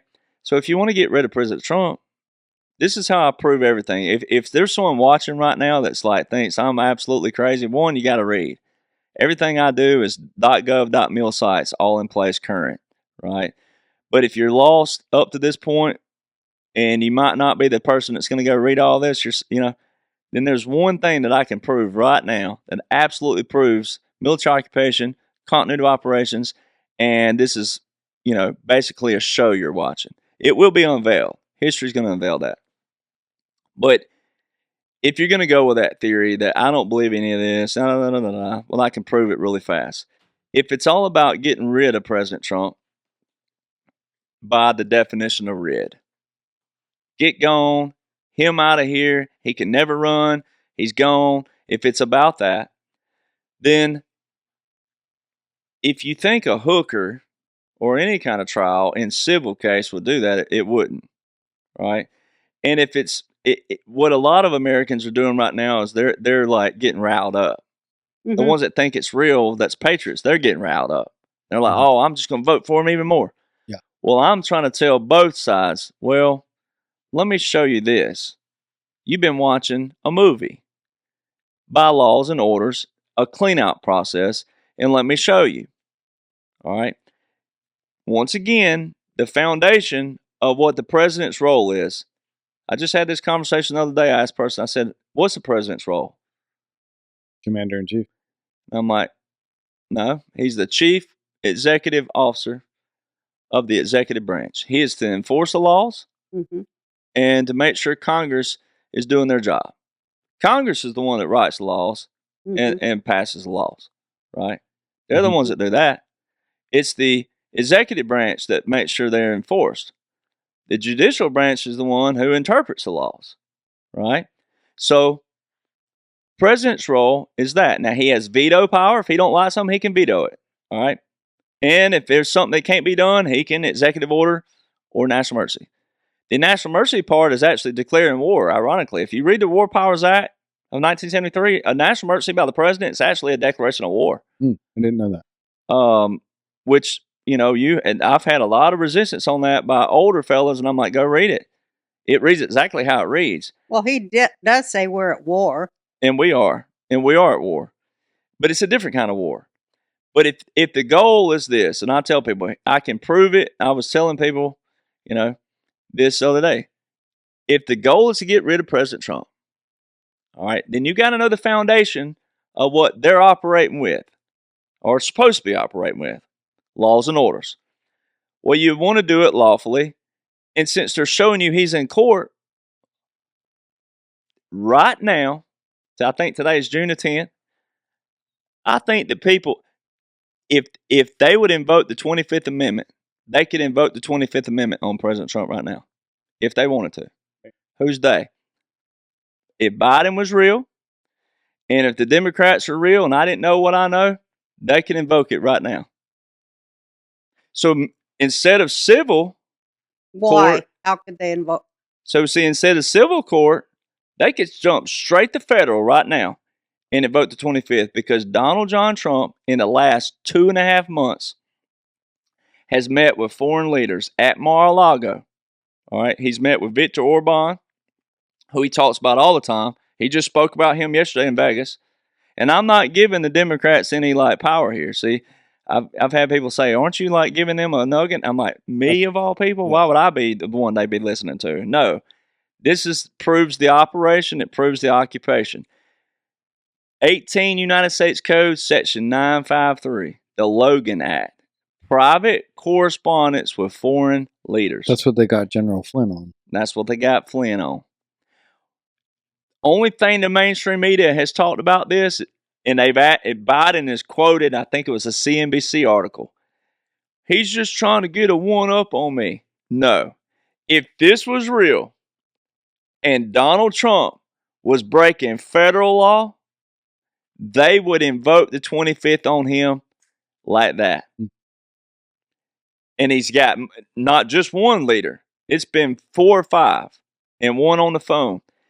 Just one alone, they could invoke that if this was all the real situation. And it's being more and more shown, more and more, President Trump's speeches and his rallies, like the whole, the military should revolt on voting booth day. If that was in a normal 4 years and he was a former, that would be him citing to use the military on people, which would be the worst thing. He's the most pro-military president we've ever had. I think a lot of liberals, if they're a neutral liberal, that would be, most people would agree with that. Yeah. Right? And if he said that, meant that, and this was a normal situation, a Republican or conservative should also have the neutral standing to say, that would be breaking federal law and a seditious act to overthrow the government. Right? So you got to play the neutral game both ways. I tell people all the time, well, laws and orders is a neutral game, but it's what's the outcome? The outcome is to clean out all the corporation that we've been under, eliminate certain taxes to free us of that. President Trump's America First policy talks about that is exactly what that is. It's actually in the Indo-Pacific 2019, I think, publication. Pompeo talks about President Trump's policy. It says, every nation should be a sovereign, independent nation. Well, everybody's witnessing that. You're seeing all the devaluation and dumping of the U.S. dollar. Right. That's exactly what that is. That is that. President Trump with the Libertarian Party the other day, he said, I will protect Bitcoin. I will protect cryptocurrency. I'll also protect the gold-backed digital currency, not the central bank. See, a lot of Americans hear digital currency and they mix those together. It's not. Central bank is the centralization. Trump the gold-back, is short. He's destroying the central bank system that's correct. and the Federal Reserve. The Federal Reserve And everybody all of should it. be for that because it is a liberation of our country. It is, and it's going to free up everybody's paychecks. I mean, the dollar's going to be worth $1 again. There's going to be a gold-backed system of which it's backed. They say right? states are going to have their own currencies. It's blockchain technology. Military's been working with this a long time, getting it ready, getting it established. 42 states as of right now, and maybe more right now, but 42 states, the last I checked, have abolished their gold and silver taxes. Right. That's right. Texas was the first to implement the gold-backed digital currency into law, getting it ready. So all these things are showing. China just I think it was like 12 trillion US dollars or somewhere in that number, which is part of President Trump's executive orders, where they're going to pay back the bonds that they owe. All these nations are. Everybody's seeing it. Everybody's witnessing it. Zimbabwe, their gold-backed digital currency. In history, every time they devalue their dollar, it would fail within a month. It would start decreasing. It's only gone up. Yeah, because the central banks, that was their job, to ruin currencies and countries. And see, it's in President Trump, that's what I tell people, in his speeches. They just don't get how smart he is. They don't get how moral he is because, he's funny and not he just doesn't him, go along with it. And it's not just him, though. It's like I tell people, he is. But there's a lot of people behind the scenes that he was the one that said, yes, I'll take the hatred, the mockery, the ridicule, the persecution in public. Because he was asked to run by the military. That's right. And then seeing his family, he would have had to make that decision for his whole kids and grandkids. It was a massive decision. Mom, we keep talking about how bird flu is the next plandemic. Because we're all, you and I are on all the internets and we're reading all sorts of stuff. But I think there's some truth to it. And they did find that avian flu trace in milk. So whether it's a coincidence or not, there is a lot of stuff, comms, if you will, on the internet about bird flu being the next COVID, and it's even more deadly. And we know that it's an election year. So, one of the products we always push is those medical emergency kits, contagion kits, and all the stuff from the wellness company. So I'd like you to keep telling people where to go because these are obviously helping a lot of people. And us. Yeah, no, we have a bunch. We have a bunch of them. Contagion kits, really. Because it's the only one of its kind. This prescription contagion emergency kit from the Wellness Company provides you with a carefully selected assortment of effective medications for bird flu, COVID-19, and other respiratory illnesses. Ivermectin, hydroxychloroquine, HCQ, Z-Pak, Tamiflu, and budesonide, along with the nebulizer, can help you rest easy knowing that you have emergency meds on hand, along with a guidebook for safe use. Backed by research from experts like Dr. Peter McCullough, the Wellness Company's Contagion Emergency Kit is a must-have for every American family. Every American should have at least one of these kits in their home. We do. Avoid the chaos, wait times, and price of the hospital, and have exactly what you need for as low as the cost of a single doctor's visit. So, to be prepared for the unexpected, listeners can go to twc.help/RB and grab your Contagion Emergency Kit right now. That's twc.help/RB and use promo code RB for 10% off and free shipping. Yeah, just buy it and store it. Just be ready. Kits are only available in the USA. Yeah, have it on hand. You don't have to freak out. It's an emergency kit. Contagion emergency kit. Right. Heart disease, blood clots, strokes, and kidney failure. These can all be found on the back of an ibuprofen bottle. And to top it all off, ibuprofen doesn't even get to the main cause of your pain and swelling problems. It's only temporary pain relief. And it's only making the true problem, which is inflammation, worse. Right. Ibuprofen isn't the solution to your pain. Isn't only ineffective, it's downright dangerous, especially for seniors. Did you know that? I did, actually. That's why researchers are saying to add this Antarctic super nutrient to your diet. And of course, I'm talking about omega-3 fatty acids, but not just any form of omegas. Omega-3 fatty acids sourced from wild-caught krill. The omega-3 content from krill oil has been shown to support healthy blood pressure, circulation, brain health, as well as reduce inflammation, swelling, and joint pain. It can outperform ibuprofen, Advil, and Tylenol, and it doesn't have the dangerous side effects mentioned above either. Right now, you can go to getnativepath.com/Roseanne to see your special offer for being a Roseanne Barr listener. Better yet, for a limited time, you can grab Native Path Antarctic krill oil for as low as $23 a bottle. Just go to getnativepath.com/Roseanne. And those are two of your favorite things, Antarctica and krill, because krill's the main source of your diet. Krill? That's what whales eat. Ah, But he knew the end goal. The end goal would be liberation for everybody. And it, like he said in the 250th birthday of America, we will celebrate every single day for the whole year.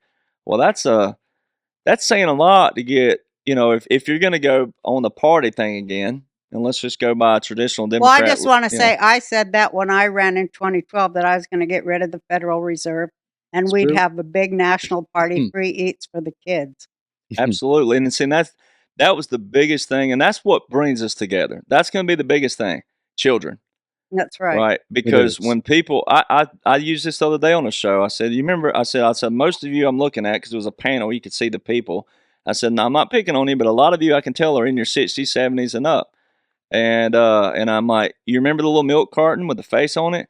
I said, but after a while, that face just became part of the product. Mm-hmm. You didn't see that face anymore. Yeah. It just was a part of it. Just like the nutrient fats on there. You didn't look at it anymore. I said, that was someone's child that got trafficked. I'm like, when President Trump, I said, he tells you in his speeches, I will return every child to their families. I said, that's what he's talking about. They know we have it all. We've caught them all. No one could have caught them but me. He's going to get the credit, absolutely, because he took on all this hatred and ridicule, mockery, even from people that thought they knew him, didn't really know what was going on.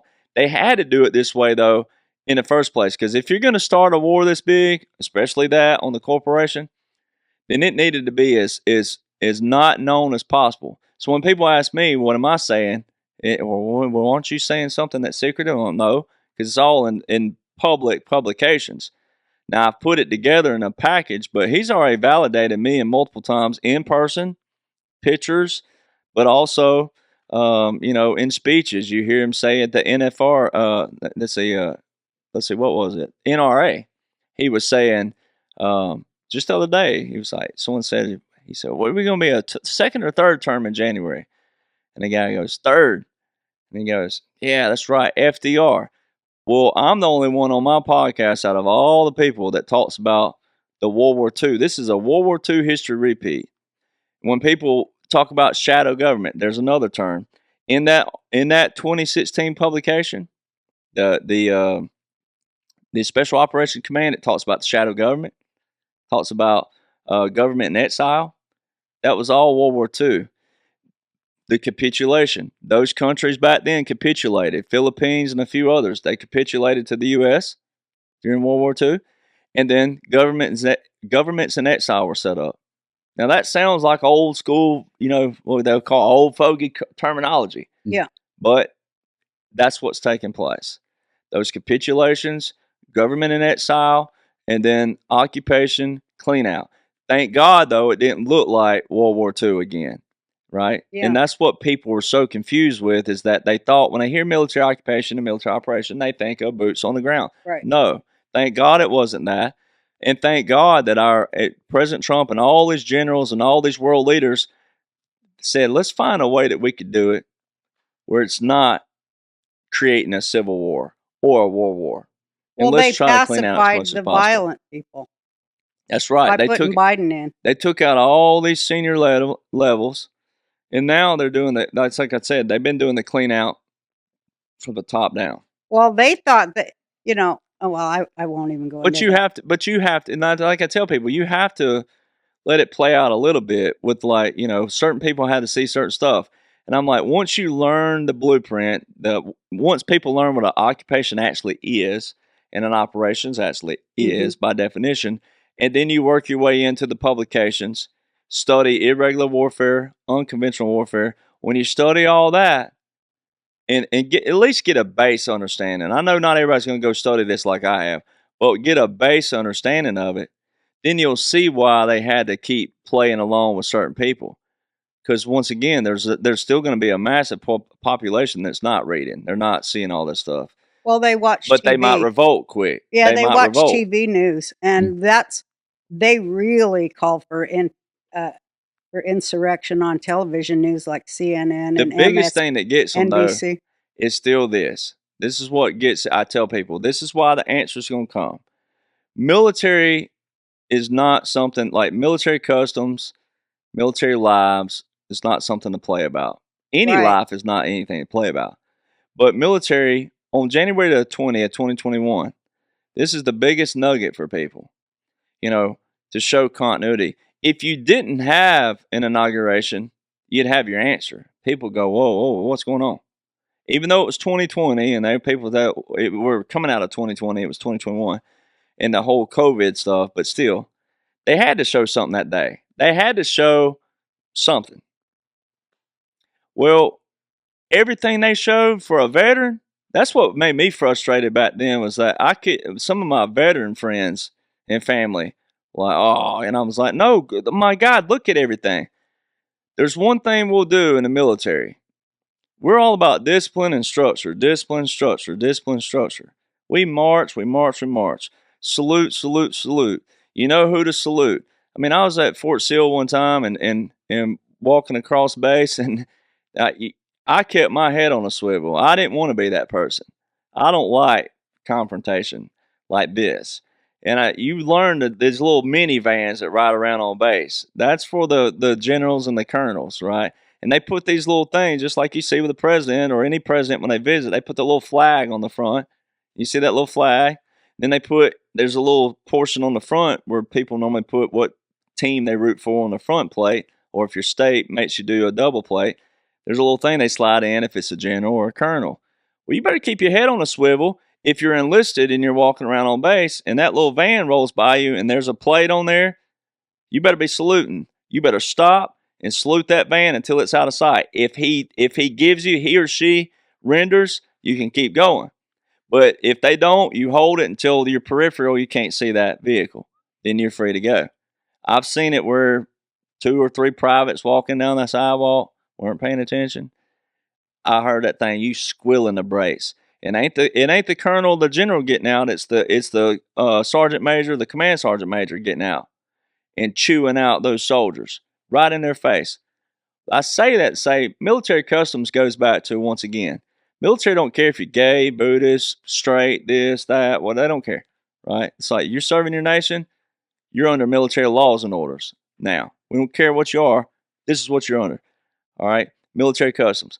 There's 2 things we'll always salute in the military: the commander-in-chief, president, and a moving flag, because it's always moving forward. It's just something we do. All during that day, the National Guard did not salute any motorcade that they said was Biden. You're talking about on January the 20th, 2021. Biden's inauguration, yeah. Now, if there'd have been 1 or 2 dumb privates standing over there talking, I saw them turning their backs on him. That's right. If it had been 1 or 2 dumb privates, like we call dumb privates, or it could be a dumb sergeant, but typically it's lower enlisted. But if there'd been that'd be different. They got their butt chewed out and reprimanded later. But when it's all of them, every one of them turning their back, there's your first thing. The other thing was like that day CBS. It's still up to this day. You can go to CBS.com. There's 2 different articles, but one of them has an outline. There's a sergeant, a Marine Corps sergeant. Sergeant's misspelled in the first place. All right. On CBS's website, he's in BDU uniform, fatigue. There's one thing we don't do. Like, I'm retired Army. I can wear my dress uniform. I can never wear my fatigues again, ever, in any situation. Right. Even if it's like a memorial, you don't do that because that's honoring the soldiers that died in it. That's just a military known, custom known thing. That sergeant, one, it's misspelled. Two, he's in BDUs. The Marine Corps, one, you wouldn't even wear the fatigues once again. Two, the Marine Corps, though, hadn't worn BDUs since 2004 or 5. All right? So there's that. That's on CBS's website. He's blowing a trumpet. He wouldn't be doing that either. He'd be in a dress. All right? There's that. Also on that website, just for nugget, not military, but while we're on the website, it says Biden bids farewell to home state Delaware. Well, I'm pretty sure if you've been watching mainstream media, they've shown him more in Delaware than anywhere. He ain't bid farewell means deeper. It means bye-bye, not we'll see you when we see you. Right. Farewell means gone. Yeah, bye forever. All right, bye forever. That's a big deal. That's still on their website to this day. Now get back to the military. They showed a lady sitting there blowing a flute or something. She's like, not only is she older in the face, but she's solid gray hair. It's not the military. They don't look like that. Then Biden raises his right hand at 11:47 a.m. Eastern Standard Time, which is a violation of the 20th Amendment of the Constitution. Every other president, even Obama and all, they've all sworn in at 12:01 to 12:05 p.m. Eastern Standard Time, just to be sure. All right, there's that. But the biggest nugget of all, that day, it's a custom. And then people get confused because I tell people, I never said Biden is dead. I didn't say that. I said by military customs, this is what they showed you that day. All right, this is where people get confused. A 21 gun salute can be fired by rifles or cannons. Mm-hmm. All right, that's where people get confused. They hear guns and they get confused. All right, it's not that. 21 guns means 21 rounds fired. That's how many shots are fired. 21 rounds. But it can be fired via rifles or cannons. Now, I didn't rank up high enough to get cannons. I'll get rifles when I die. All right, my dad will get rifles. My grandpa had rifles. All right. Presidents. Now, when presidents are known to have died, that's a different story. They do fire a 21 round gun salute on military installations.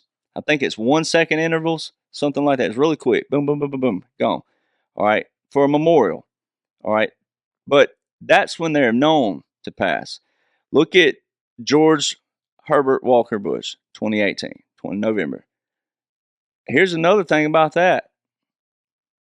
They put a dog in front of the casket. There's a distraction because most people go, oh, look at that pretty dog. It was a golden lab.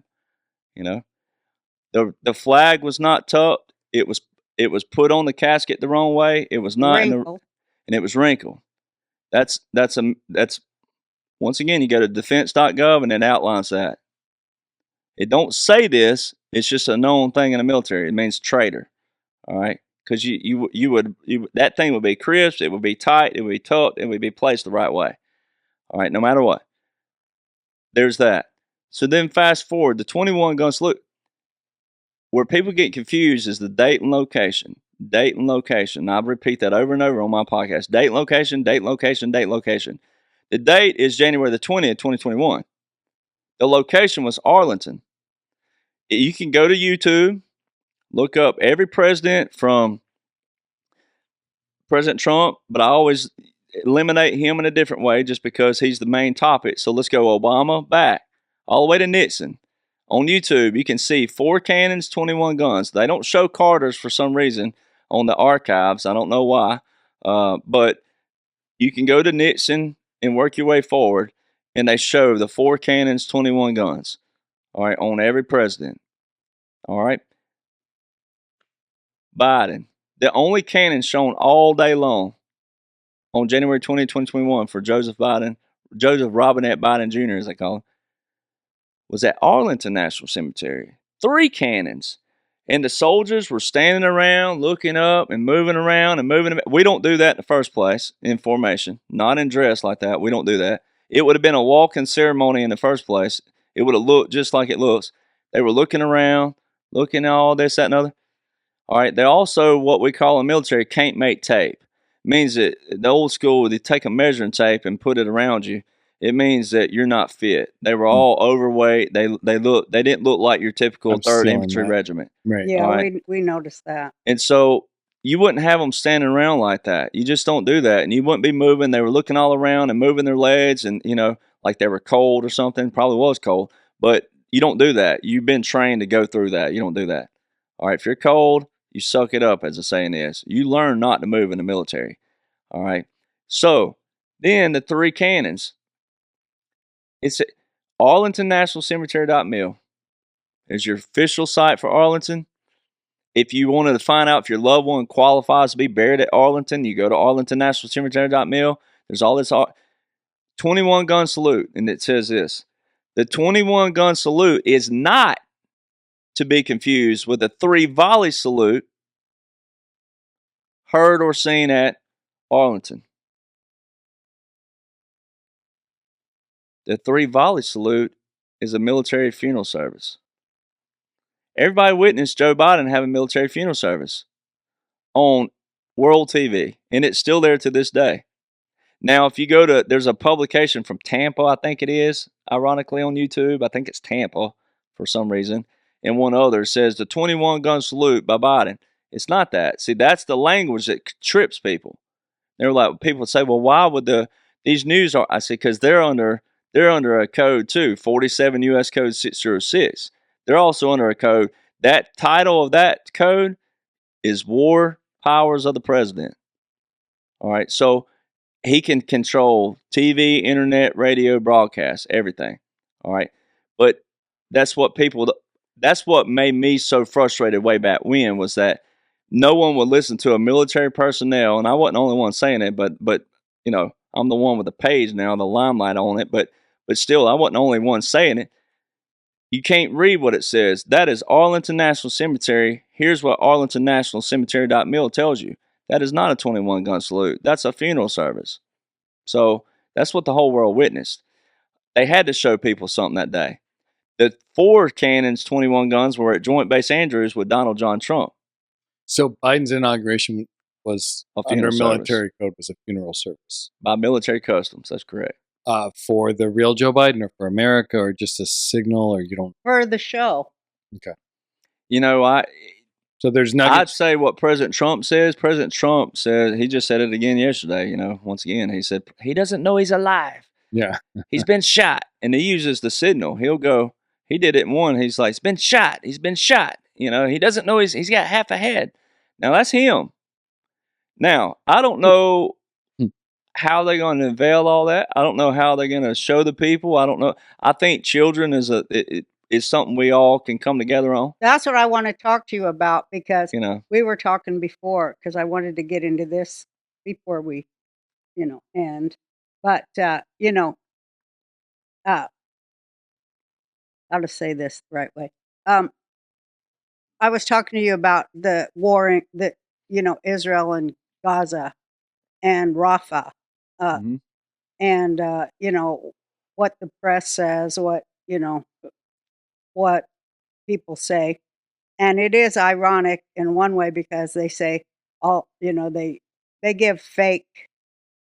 give fake numbers of the dead. Of course, they inflate the numbers of children that are killed, because it really is part of the liberation of children, the liberation of the children of that are being held hostage by Hamas and by these terrorists. So Israel is there, and they say, they've ruined Gaza, but they haven't. It's only a 10 square block where all the tunnels are. And Israel has laid bare those tunnels, and in Rafah. And I was saying, when are people going to understand that's part of the operation of saving trafficked children, that were forced to dig those tunnels till they died. And they're out there. Yes, we love dead children digging tunnels, those people on the university campuses.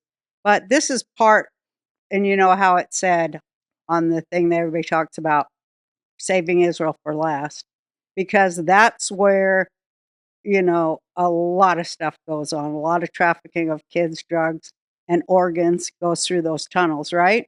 And I wanted you to talk about that. Well, I mean, Israel's, it's always a sensitive subject for anybody who's, and of course, I know Siggy Flicker, and she was born in a bomb shelter during the 6 Day War. Israel's always been it's the Middle East. It's always been a hot topic, and then rightfully so, because then you have your biblical, and whether people believe that or not, it's just like, well, it's always been a hot subject and a sensitive subject, and it's real.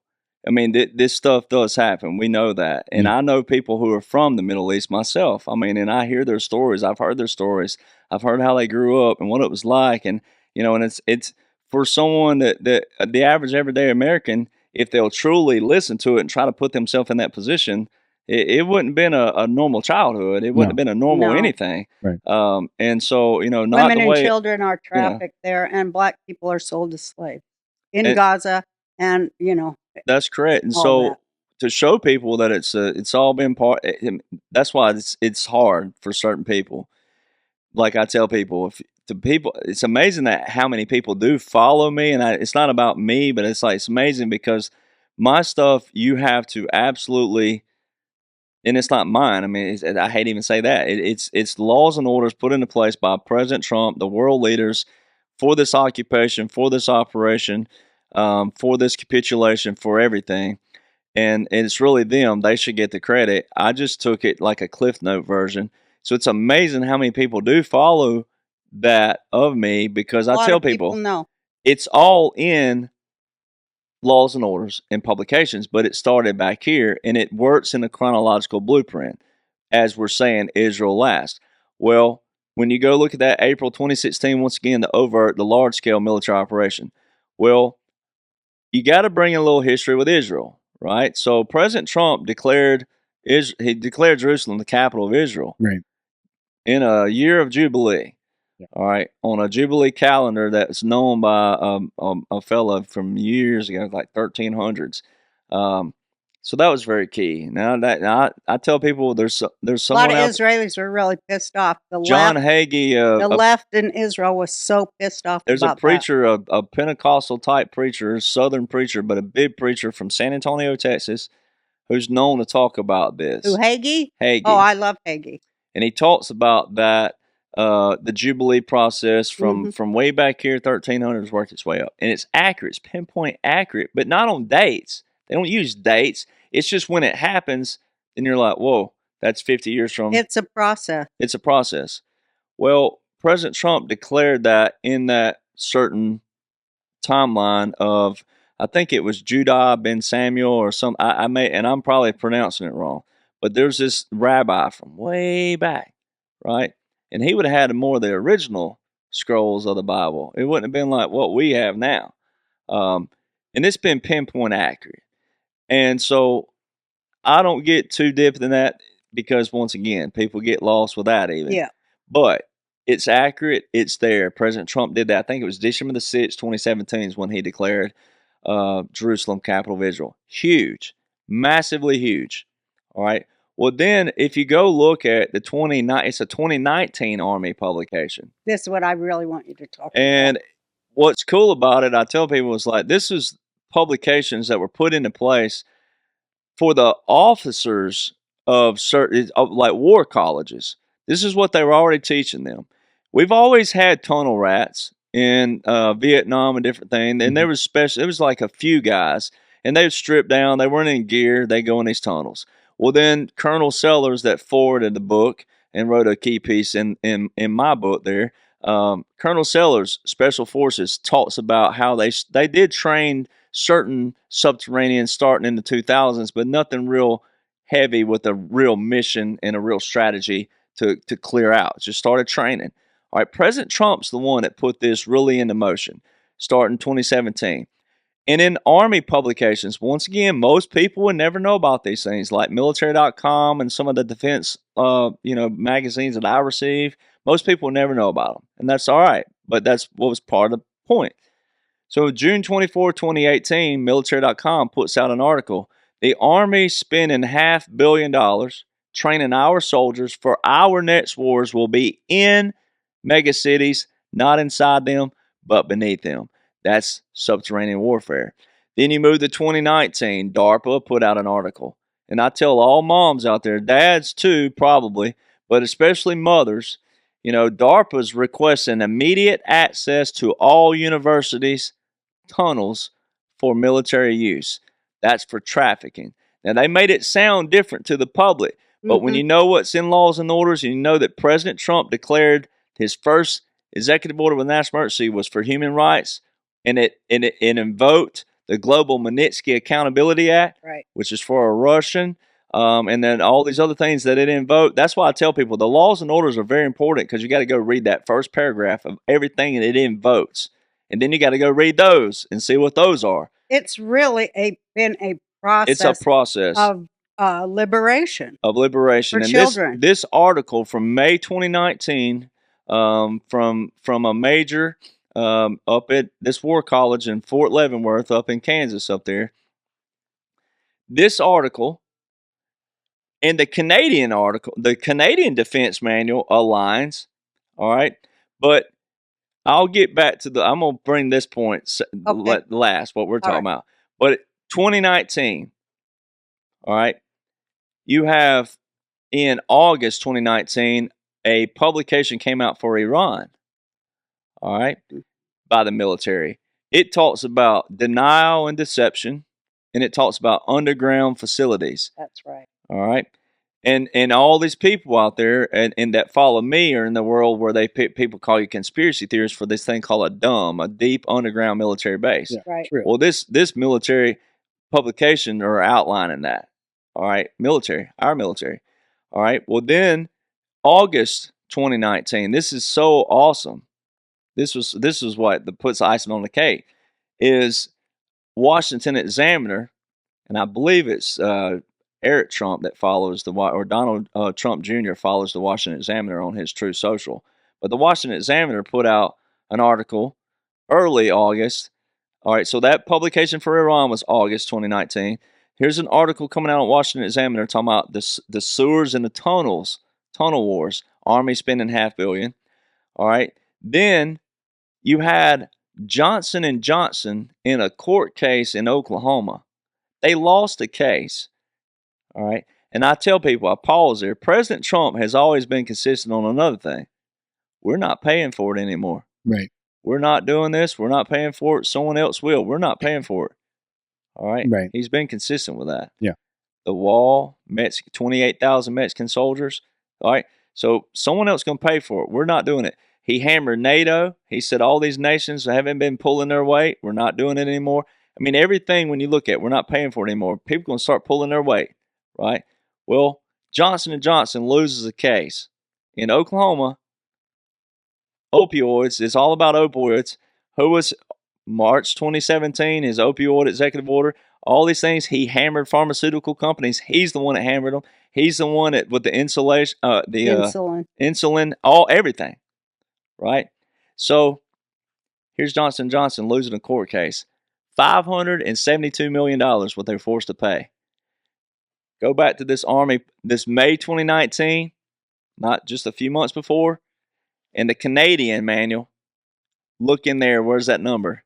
$572 million. What are the odds of that? Yeah. Right? Trafficking, war. Yeah.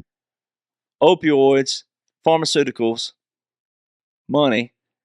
572 at all lines. Same time period. All right. Now get back to what we're talking about with Gaza and Israel. In that same May 2019 publication, one of the chapters says Israel, Gaza, and Egypt cross-border operations. Mm-hmm. And it's outlined to a T what was coming. What everybody's watching right now in actually it would have been 2023, December. Well, October, November, December. But October, here's the other thing. They put a lot of these things on like big dates in history. Like the most recent publication of the Federal Continuity Directive, right? December the 15th. Well, it's all about federal mission resilient strategy. Well, Donald Trump put that executive order on December the 7th, which was Pearl Harbor's anniversary. Well, the war was started in Israel on the anniversary of Yom Kippur. Of the 6th day of the victory of the Yom Kippur War. And it was the 50th anniversary on top of it, which 50 represents what? Jubilee. Right? Hebrew. right? Right. So there's that. Then you have, let's see. So Yom Kippur, okay, and from October the 7th to October the 14th, I tell people again, I ask Siggy, because I'm like, I know, but I want to say, how big is Israel? He's go, oh, about the size of about New Jersey, just for New Jersey, Delaware, somewhere in there. I said, okay, explain to me why. Let's say the mainstream media, President Trump just alluded to this just a few days ago as well. He said that he was sitting with Sean Hannity or someone, and he said, there's people out there who say that this didn't happen on October the 7th, that none of this is happening, none of this takes place. All right, so I said, explain to me why these publications, Army publications, Special Operations Command especially, which is a whole other level of military, special ops, it's telling you right here, Title 50 is going to be heavily used, and then it's outlining the Israel, Gaza, everything's outlined to a T. But large-scale military operation. If Israel is the size of New Jersey or Delaware or somewhere in between or a little bit bigger, it doesn't matter, but somewhere in there, explain to me why all these nations were in Israel in 1 week's time. Romania, Bulgaria, Argentina, Colombia, Sweden, Norway, United Kingdom, United States, Mexico, Canada, New Zealand, Australia, United Arab Emirates. They were all there. Russia. I can keep naming it. Russia was there. And then here's the media telling you Russia's bad. What's Russia doing over here in Israel then? Well, what were all those nations? And I didn't name all of them. There's a lot more that were there. Tunisia, Algeria, Morocco. I mean, all these nations, Thailand, Japan, Indonesia, all in 1 week's time, all those foreign military aircraft were in Israel in 1 week's time. Military aircraft. All right, military aircraft. And then all throughout November, December, then the mainstream started turning and saying, the war has now gone to the tunnels. And even one of them has a diagram of the tunnels, and it has a 3D. You can click on it, and it goes over, and you can navigate to this tunnel on 3D on your own personal home computers. All right, and then go back to 2019 in an Army publication, and they're telling you to the T what was coming right now, what everybody's witnessing. So it's all been planned. Now, it is still real war because the tunnels are real.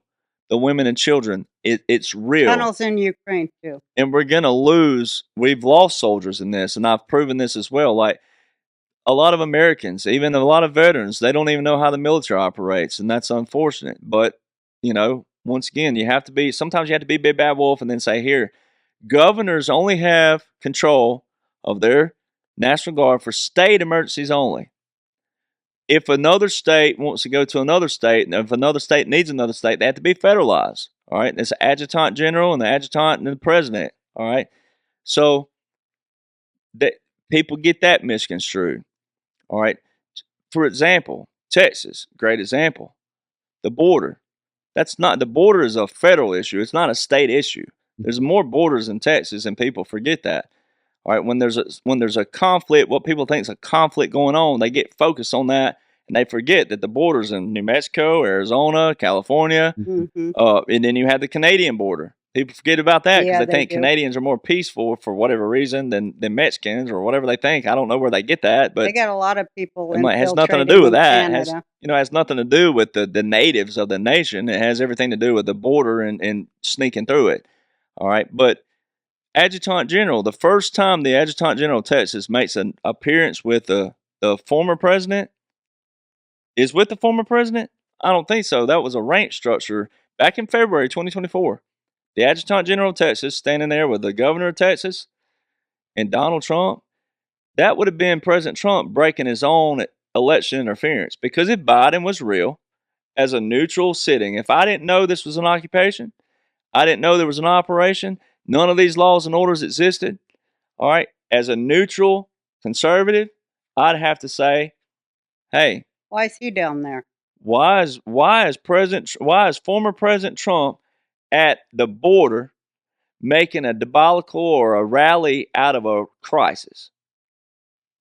that would be election interference, because if Biden was a sitting president, he would have to have, for the respect of the president, the office, he would have to have the opportunity to fix the border. It wasn't, though. It was a rank structure. And he told everybody, he said, this is a military operation. It's nothing but a military operation. It's a military operation. Well, then you got to know the definition of adjutant general. This is why the laws and orders are key, but more military. Adjutant general reports to the state chief executive unless the National Guard are federalized under Title 10.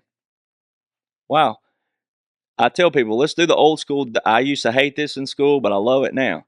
You take a sentence and you break it down, you diagram it. Yeah, right? I love that too. And and so you say, okay, the adjutant general reports to the state chief executive. Who is that? That's the governor. Mm-hmm. Unless, underline that, circle that word, unless, very key. That means and or, right? So, but it's not an and or situation, but it's like kind of like that.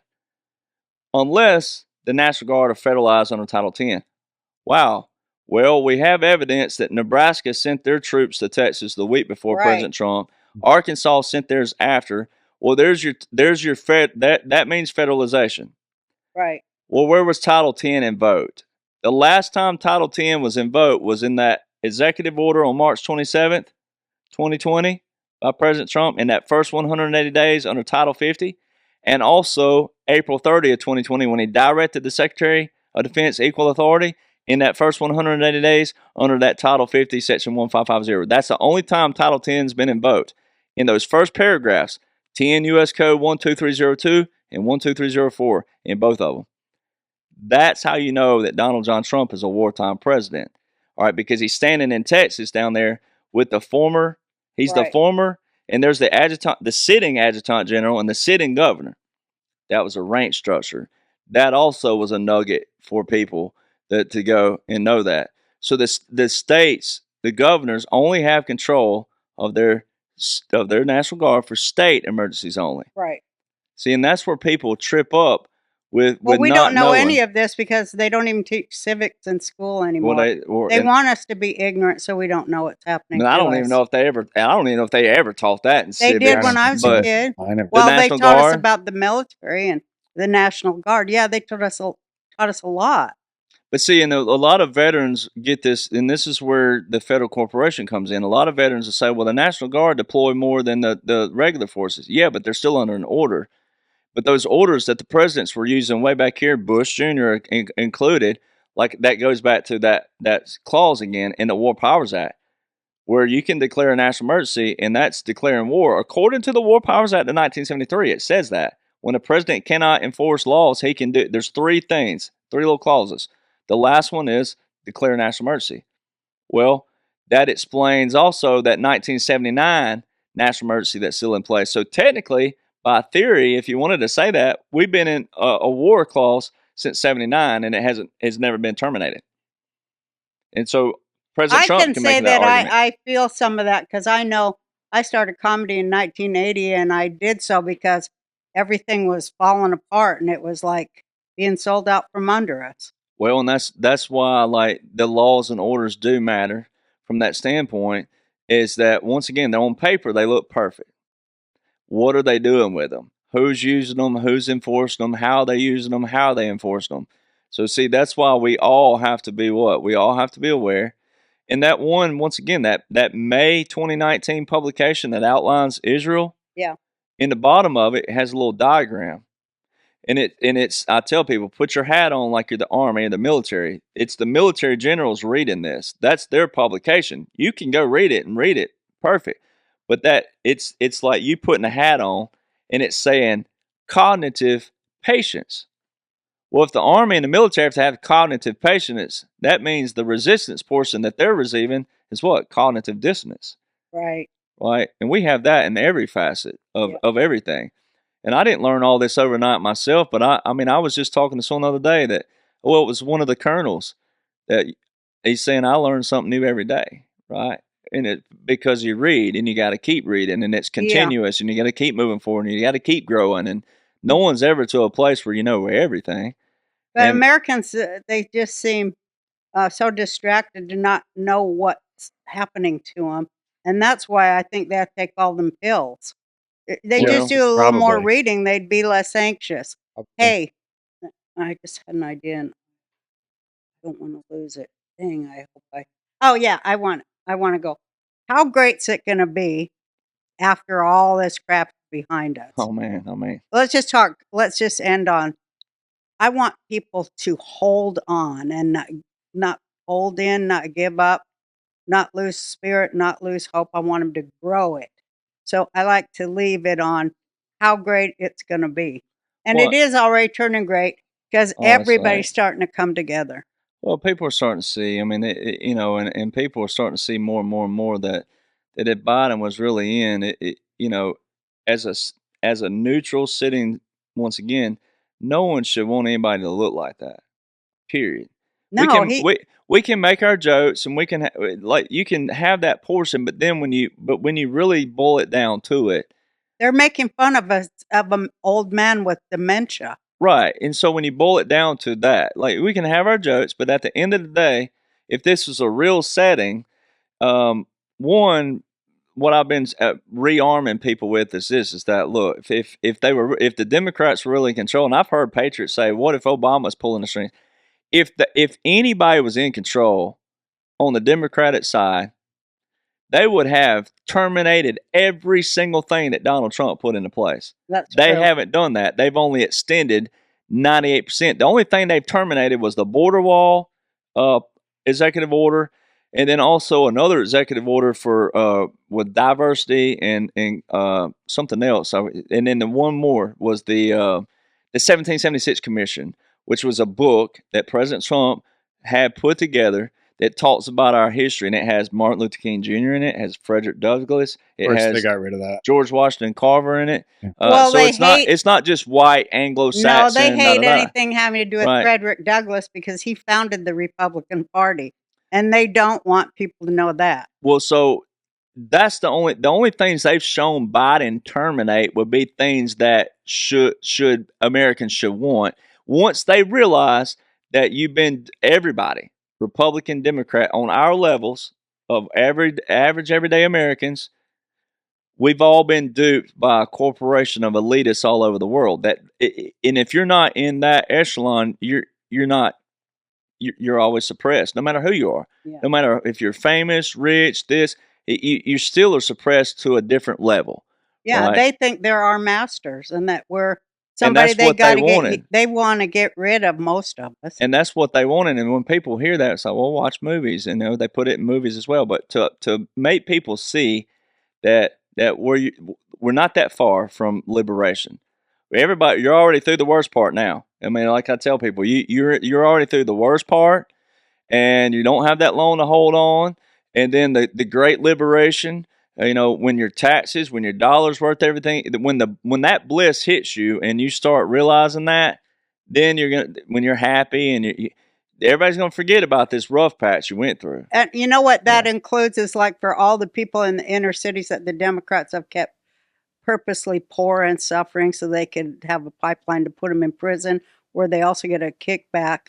That's going to end too. And that's like a real ending, the ending chapter of the whole American slavery See, thing.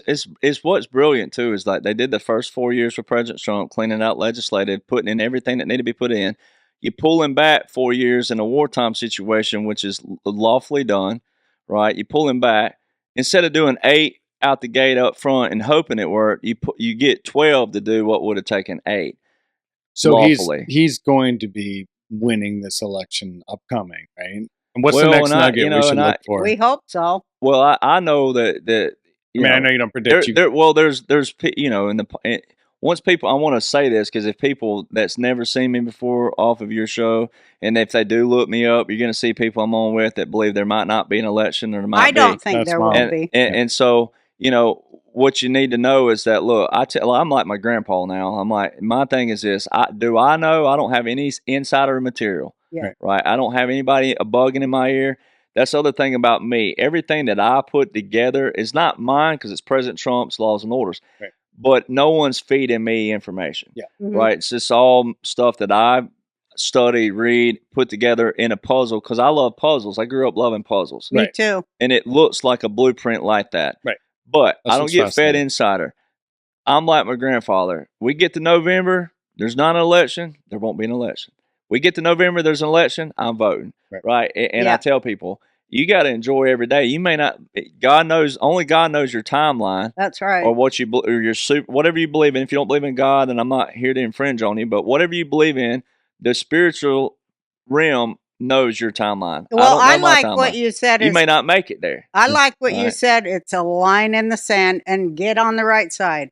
Right? Well, that's what I get tell on people. the right side. It's not about me being right. It's Right. about getting it right for yeah, all of getting us. it right for all of us. Well, let's And hope we do. and President Trump, that's we also will. why I certain have faith. I know we're going to do it right. I hope so. Well, and that's why President Trump has certain topics about. He says, "Look, I know that traditional so and so don't like this, but we have to meet everybody somewhere on a neutral ground Mhm. because not everybody's going to think. We're not all going to think alike with marriage and certain things like Right. that.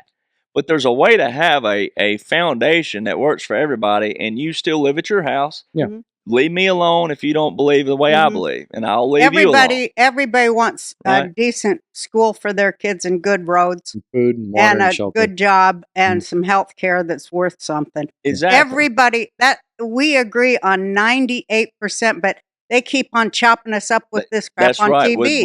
Then that's what that we're trying to say. Look, President Trump, world leaders, and multiple people put this thing in place for the greater good. That even showed, like Donald Trump. Let's just be honest. Like, let's look at him in the past, right? Me personally, I think cocky and confident are the same things. That's me. That's just the way I believe. But if people were your average person out there that don't like him, they'd say he's egotistical. Mm. Well, I'm going to tell you what, if an egotistical person had it all, knew he had it all, that stepped back and said, yes, I'll step back in a wartime president and it'll look like this, and all these people are going to be hating me, ridiculing, mocking me, but knowing that he knew the end goal was going to be all of us being liberated from our taxes and this and that, that takes a lot more humility to be able to do that. That's the hero. Just That's knowing. the story. That's Right. everybody's story of looking to the hero that will do the sacrifice, And then that it's will gonna carry all- the weight. Then it's going to all teach us something else. What? Judgment.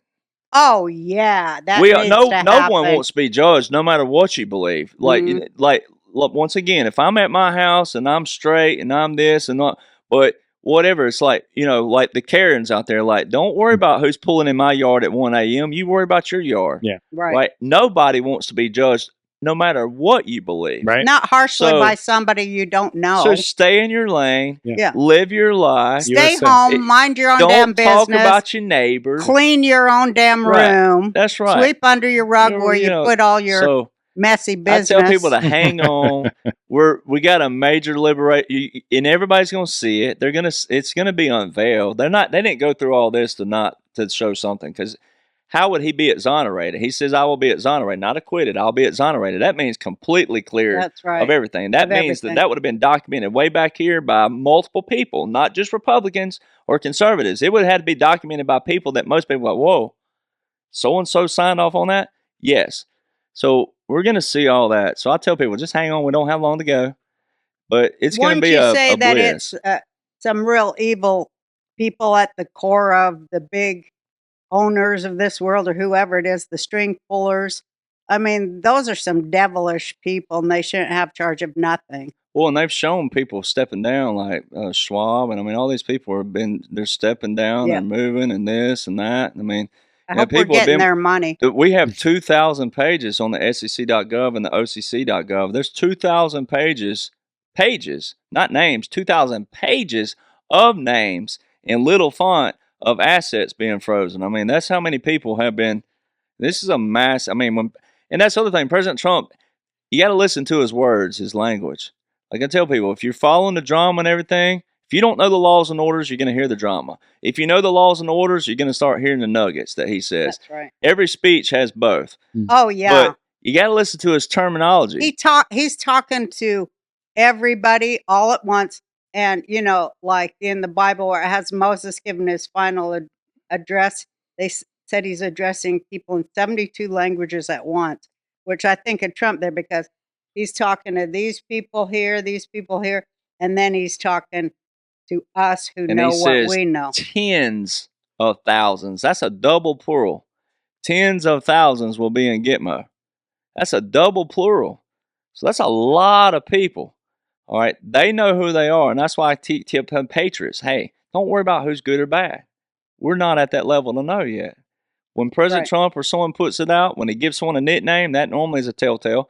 But let the people up here do that. There's a lot of fighting going on in what we call our patriot world. Yeah. And I'm like, you're defeating the point of the I major can't operation. stand it sometime. Right. So it's a good thing. It's all going to come out. Everything. It's just like I said, it had to be a slow operation because it had to be done lawfully. It had to be done right for history's sake. And moving forward, when we maintain and sustain this.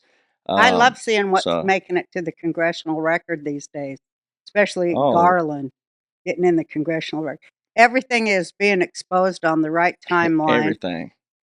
I thank you so much for being me here. Too. That was awesome. I hope you're right, because I see Trump right. getting convicted and I get depressed. What do you tell people that are depressed about that? And if they might go to jail, or I know you say it's part of something. Well, like I said earlier, here's the thing: is without getting into the what we call the deep stuff, but like the basis of law would be, fighting fire with fire. If they want to get rid of President Trump, then you invoke the 25th on him right now. Right. And patriots go, what? I'm like, yeah, President Trump's met with foreign leaders. That's a violation. If this was a real situation and Biden was really president, they would have done that. And this wasn't an operation. Yeah, they wouldn't need to break down his door at They wouldn't have Mar-a-Lago. to do anything with a joking with a hooker, anything. Right. So the court cases are part of the. That's right. Because look how they're being exposed, Jake. Yeah. Look how their lawfare is coming to the fore, which Americans need to know how that subverts our Constitution. Well, see, just like Needs laws, to be you don't have to be a lawyer to know the law. I've had that's when I first went viral. People were like, oh, you have a law degree. No, and I thank good. And then I don't knock the lawyers I know, but once again, like if I'm like me, I'm not a mechanic, but I want my vehicle to run properly. But I study as much as I can to know, okay, my vehicle's making a noise. Well, I don't know, I'm not going to pull over and be the guy that can fix it. But I know when it's making a noise to go, hey, call my buddy and say, hey, I think you might need to look at my vehicle. When can I come in? Well, same thing. Lawyers, I don't want to be a lawyer by trade. That's not what I desire to be. But I know when a lawyer is actually doing what they're supposed to be doing by the law, they're the ones that have to speak the language to the judge. Yeah. They're in that it's a system, right? Well, I don't want to be in their system, but you can still know their system. That way when Absolutely. They're just humans too. I always say that when I rag on doctors. And also, have you noticed that, they're a human. I'm a human. Save that for another time. It can't be that hard. I want you to come back and talk to us again. Because you make us, what you do and say, it sure keeps me afloat emotionally when I feel like, my head's spinning. What the hell? You've really made it clear for a lot of us, and I appreciate it. Well, it's an honor. I'm when our mutual friend told me that said, "Hey, you'll never believe who's a follower of yours," and I didn't. I was like, "Oh, man, I don't believe that." And he goes, "I'll prove it to you." Well, I just want to know how natural was it to go, DJ, because that was your son on the show, right? Mm-hmm. So how natural was it? Based on him, How natural was it to be like for me, DJ Derek Johnson, DJ? Oh, I see what you're saying. But still, it was cool the day that I saw you on that, and I was like, wow, he wasn't kidding. That is Roseanne. No, she's all into. No, I'm all in. We talk about it all the time. Well, let's go eat. Yeah. Thank you, everybody. See you next time.